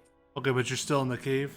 I kind of had to lead him to Okay. the thing, right? I had Yeah. to kind of show him where the piles were. So sure. So I'm kind of like next to him as he's launching firebolts at the pile. So with each subsequent firebolt, the steam and smoke in the cavern starts to get more and more pervasive. I need both of you to roll Constitution saving throws. Against effects that you can see while not blinded. That's Oh, that's that's dexterity. Constitution. Got it. No. 7.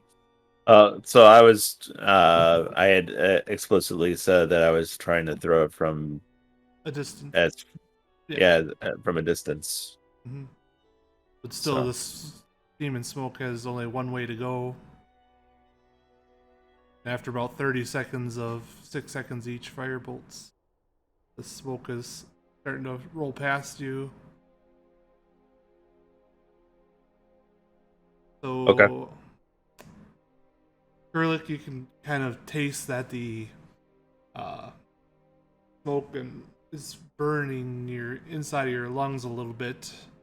You managed to cough, and you seem to be, fine. You feel like a little lightheaded, but you're doing okay. I just kind of Ebsir, I need you to roll a d10. All right.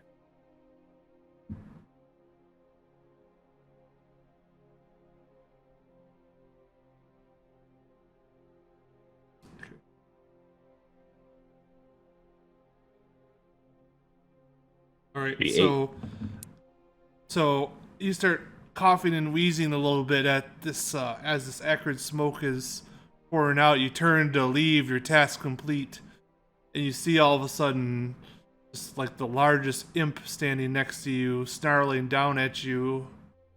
You just fear for your imminent safety as this imp looks like it's about to bite down on you.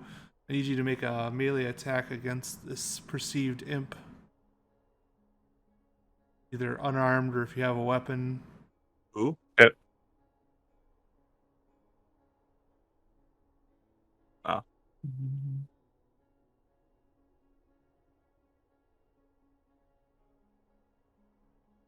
Like, what's your AC?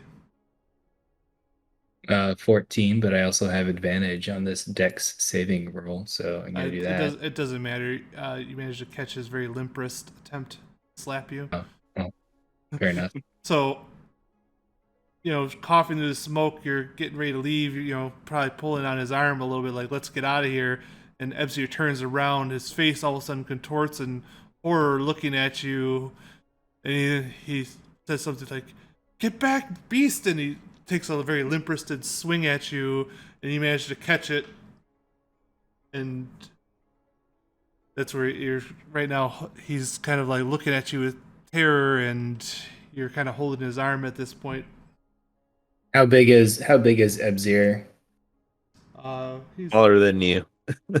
yes. Smaller Well- and weak.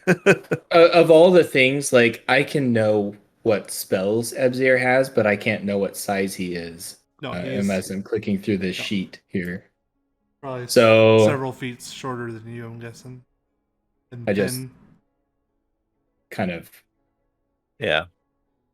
throw him And over my shoulder. yeah, and walk out I'm of the short cave. and Yeah. slim. I'm shorter than you and very slim. Almost sickly. And you're holding hands. We're not holding hands. He's literally a sack over my shoulder as I At this point, walk out of yeah. the cave. Yeah. all right, you're just carrying him out of the cave. Yeah. All right. Yeah. So, Erlich is not a genius, but he's smart enough to know that that did something. so And he's probably shouldn't stay there. So you're leaving the cave. Ebzir, can you make another Constitution? Sure.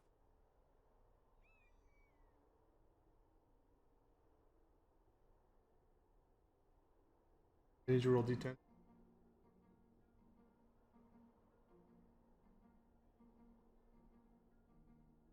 Um, All right, I need you to make a attack against Acrylic again. I mean, this is kind of pointless because I do 0 damage with my unarmed strikes. So basically, lip wristing him and not doing No, it. you critted. Yeah, but I That's gotta be do. at least one. If it's a 1 crit. point. So My damage is equal to my strength modifier.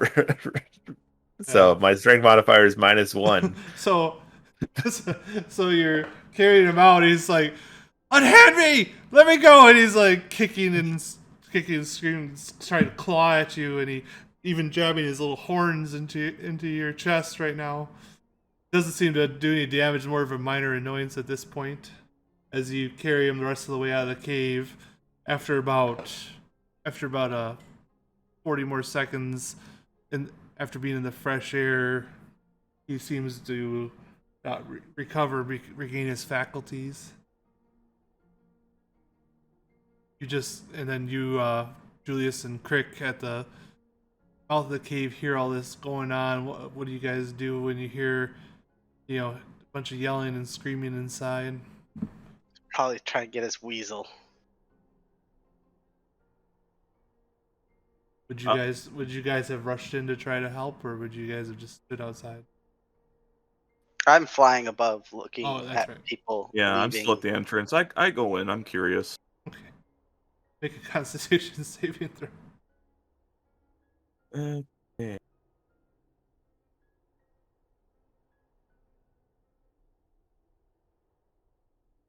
Oh. All right, roll a d10. I mean, wouldn't have you seen the smoke coming out? Yeah.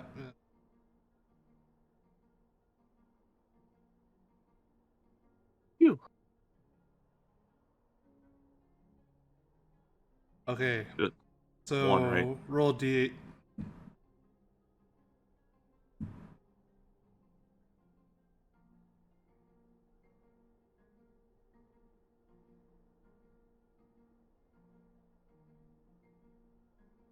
Okay, so as you're running in, you start to cough on this acrid smoke, and you see what looks like a giant fireball streaking towards you. So you jump off to the side and hit against the wall. Luckily, you didn't. Ow! Luckily, you ran into the wall at such a shallow angle that it didn't cause you any permanent damage. But I haven't taken any hit points yet. no, Okay, good.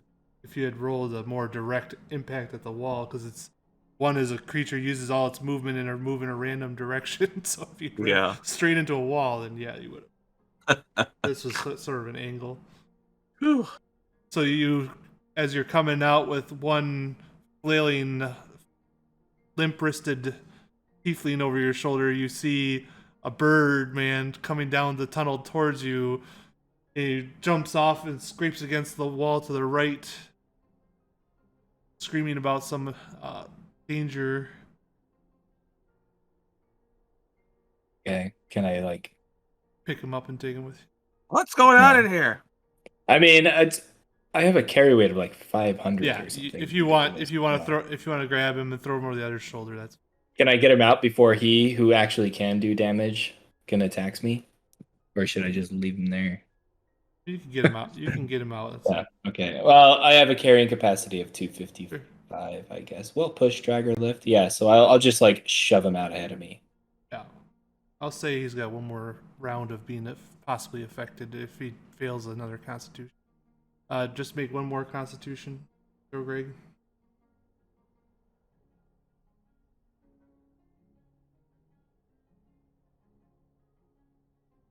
Yeah. Okay. So, as you're being kind of guided out, you kind of come to your senses, and yeah. Guided's a nice word for it. I'm I'm shoving him ahead of me. Kurlik has, pulled his shirt up over his nose and his mouth, and is carrying Ebsir over his shoulder, shoving you out into the entrance as you're coughing up this acrid smoke and shaking off this haze that was gripping your mind.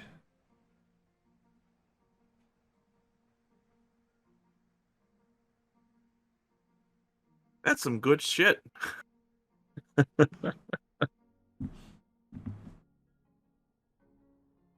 But you did spend enough time before you were affected to see that the firebolt did have a effect on the mushroom piles, and they did appear to be burning, but apparently the moist residue on them was, when vaporized, was still enough to have a slight hallucinatory effect.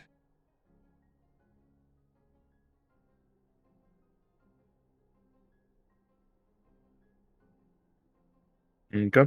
Okay, so Crick, flying above, you see, the wispy gray steam and smoke coming out, being, caught by the wind and dispersed. You don't really see much of the way of a reaction from the encampment. Reports that with a mighty cough.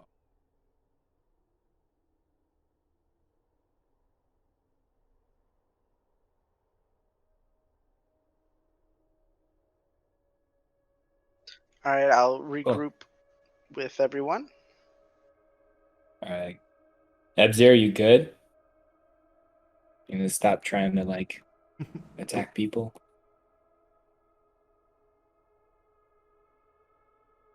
We shall come up with.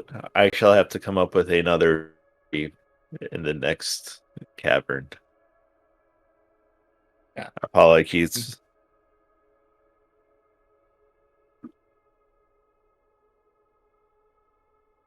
I think we just need a sack. We just need to gather them into a sack.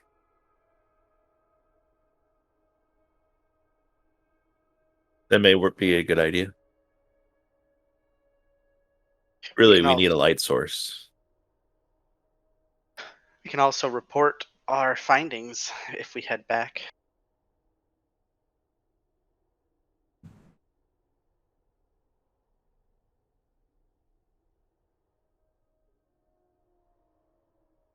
Unless you think that's too early.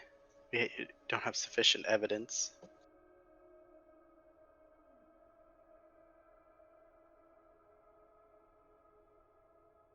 Finding a cavern does not seem to be noteworthy enough for what's her name? What's her name? For the priestess. I don't think she gave us a real name. I haven't heard one either. Yep. But did you not see footprints? I thought we were concluding that was sufficient evidence instead of trying to trap the person, which would give us conclusive evidence.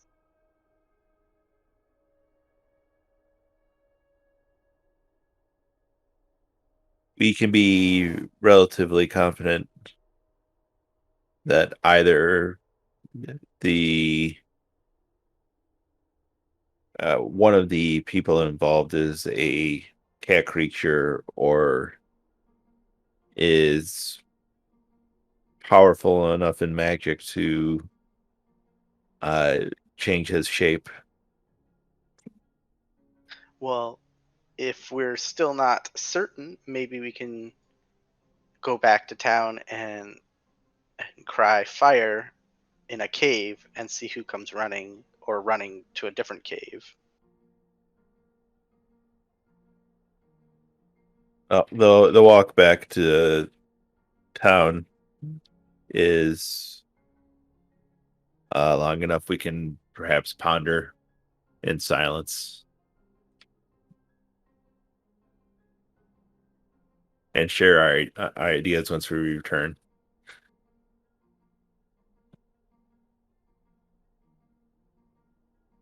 Guess you guys are heading back to town.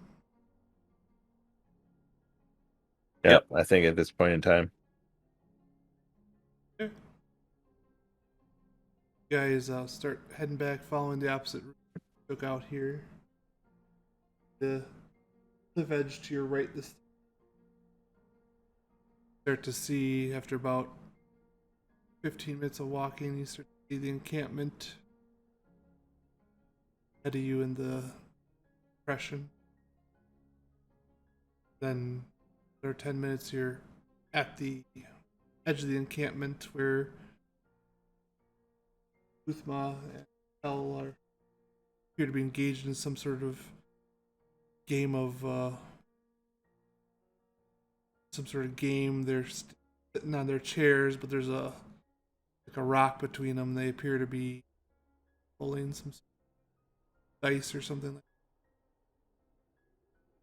They see you approaching, and Kel's like, "Ah, back already. Short trip, just enough to get out and get some, well, fresh-ish air." Precious.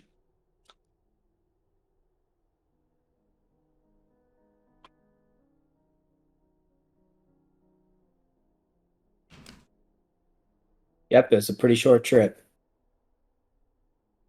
So, normally it takes about an hour to walk to the ruins, but maybe with a couple of flying friends, it speeds things up.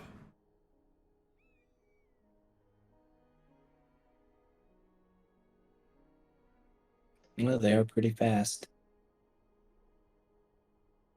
I know that other light sources may not be necessary in this ever-present daylight, but nonetheless, I must ask: do we have any candles or the like?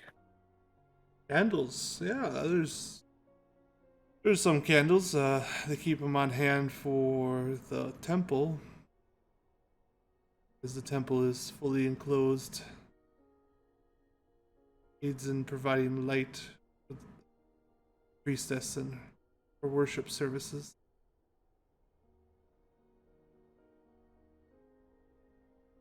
Pretty sure they got a stockpile of them somewhere. Not sure Then where. perhaps Not a sure where they visit get to the the priestess is in wax order. from, but yeah, I'm sure she's in the temple where she always is. Whether she's available to be seen or not, I can't speak to that.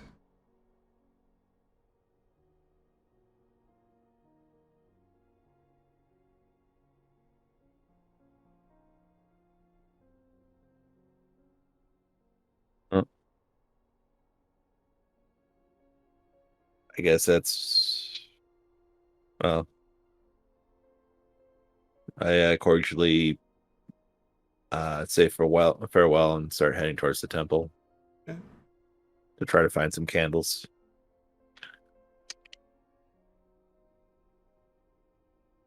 All right, you start heading towards the temple. The familiar stone archway built into the side of one of the cliff faces. Is everyone heading with them, or Yeah. okay? You reach the temple and walk into that first foyer type room, smaller, with little rectangular pools of water on either side of the walkway. The door to the inner chamber where you met the priestess before is currently closed. The armored dragonborn and human that you remember before are currently standing, leaning against the wall on either side of the door.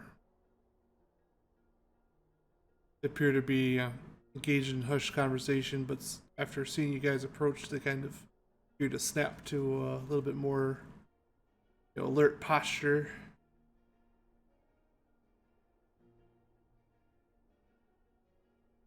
Hello again. They kind of look at each other, and the dragonborn nods slightly to you. We are in need of some candles in order to fulfill the priestess's task for us. They kind of look at each other again.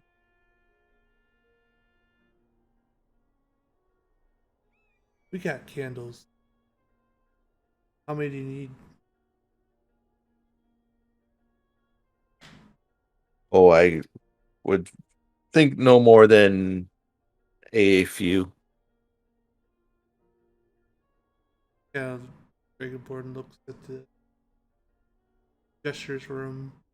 Human goes into a crate tucked against the wall and rummages around in it. It's like a small wooden crate, about 1 foot by 1 foot, made of just like jumbled old pieces of wood. Pulls out a couple of very lumpy looking orangish wax candles. He holds out his hand to you. Like, since it's in the service of the priest, offers them to you.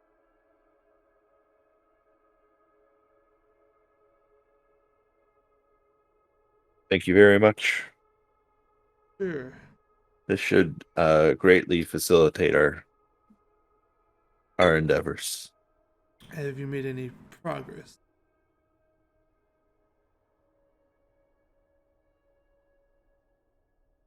No more than finding one location for the mushrooms.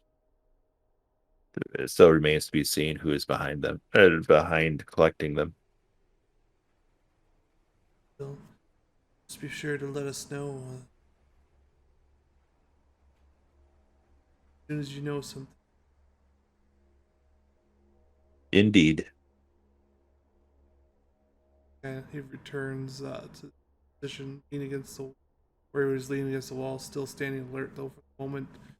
Perhaps waiting for you guys to leave before he relaxes again.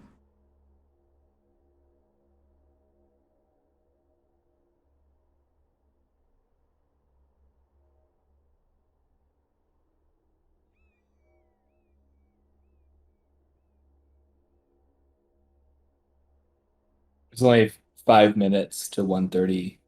Maybe. I don't really Oh. think we have time to do anything else. Well, the day is young. Shall we head back to the ruins? I mean, it's up to you guys if you want to press on a little while longer, even after Julius comes on autopilot. It's up to you. I don't know about playing without Greg necessarily. No, but- I wouldn't play without him. But we can continue on until at least he leaves. So you're heading back out? Yeah. Right. So you Make our way out. making our way down. Oh no, we need like a sack. Oh, right. So How we big should of a go to the sack? tent and get some, like, I don't know, some clothes of that dead guy's clothes or something. You return to your tent somewhat on the way, and not terribly on the way, but you can kind of arc down and past the tent, and you manage. There's loads of pelts and stuff in there that you could choose from. Want. Yeah, we'll do that. Okay. Leather, I guess, so that it's more resistant to moisture. Okay. You could probably even cut a little bit off your tent flap or something like that. It's a slightly more tent canned material than the pelts, which would be a little bit more absorbent probably. There's no sack in there. I mean, there's he had a whole tent going on. There's nothing in there. It's not just like a leather sack we can pick up. You guys already searched it once, but if you want to roll an investigation for anything you missed. We didn't do like an entire inventory, did we? Pretty much last time Boom. you do a pretty, expand off of places you didn't look last time. You look around the outside. You see between your tent and Guthma's tent appears to be like a almost fibrous, similar to burlap material sack leaning against the side of her tent that appears to be empty. Sweet. I'm gonna take that. I'm gonna line the inside of it with a pelt, Okay. and then we're gonna go. All right. Easy enough to do. You guys head back out. They're still playing their dice game, and Kel kind of looks at you again, a little bit of confusion on his normally warm and joyous face. Like, head back out already. You guys just can't seem to make up your mind. Well, it's each their own. We got plenty of time here. Pretty much all we have. Have a safe trip, he says. Ehrlich nods. Yeah. I thank him. Alright. You guys make your way along the cliffs, similarly to what you did before, keeping the cliff to your left side. Approaching that ramp, you can either turn left up the ramp or continue east through the pass. Well, according to the map, we'd probably want to go up. Okay. So you travel up into the top, back to the normal, mostly flat with slight ups and downs and the occasional jagged outcropping of rock. You're above the pass now. You continue heading north for another 30 minutes or so, and you start to see what looks like almost like low-lying rocks, but a little bit more organized than that. It looks like it's could be possibly the ruins. Distance another probably 10-15 minutes away.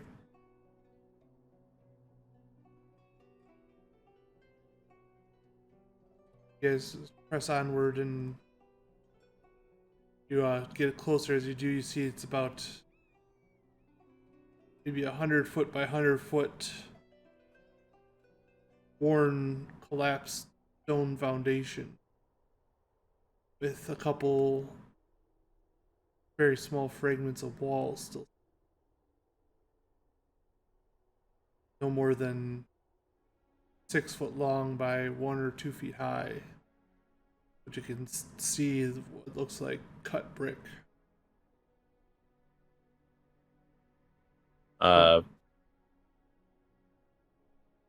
Perhaps we should do some aerial reconnaissance.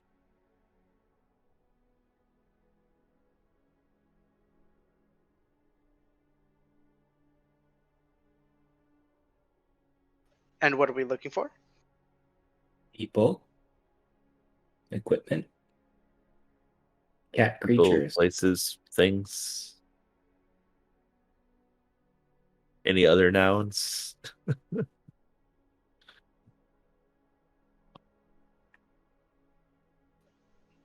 I look to Julius. Would you like to do the honors? Should go because I have. You want to do your aerial reconnaissance first? Sure. Okay. Which one of you is going to do it?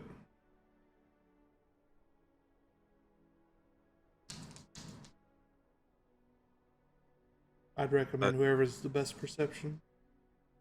I have a +4. Then you should go because I have +1. Very well. I take off without wasting another moment. Okay. All right. How high are you flying? How large of an area am I surveying? The ruined foundation appears to be about 100 foot by 100 foot. All right. Well, then I'll go just high enough to see all the area without like the walls really blocking my view. Okay. Roll perception. See you guys later. Yep. Bye. Bye. Hey, Greg. You don't have to go very high. Like I said, the tallest walls are only like, the remaining walls are only like 2 feet high. 5. That's a D12. Oh no, sorry, I'm elsewhere.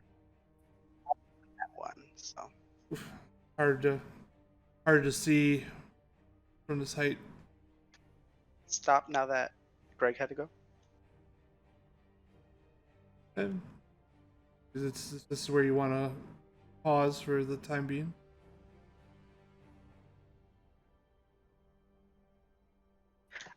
I think We wanted to lay out the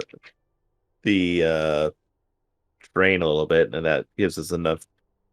That would give us something to think about Okay. until next session.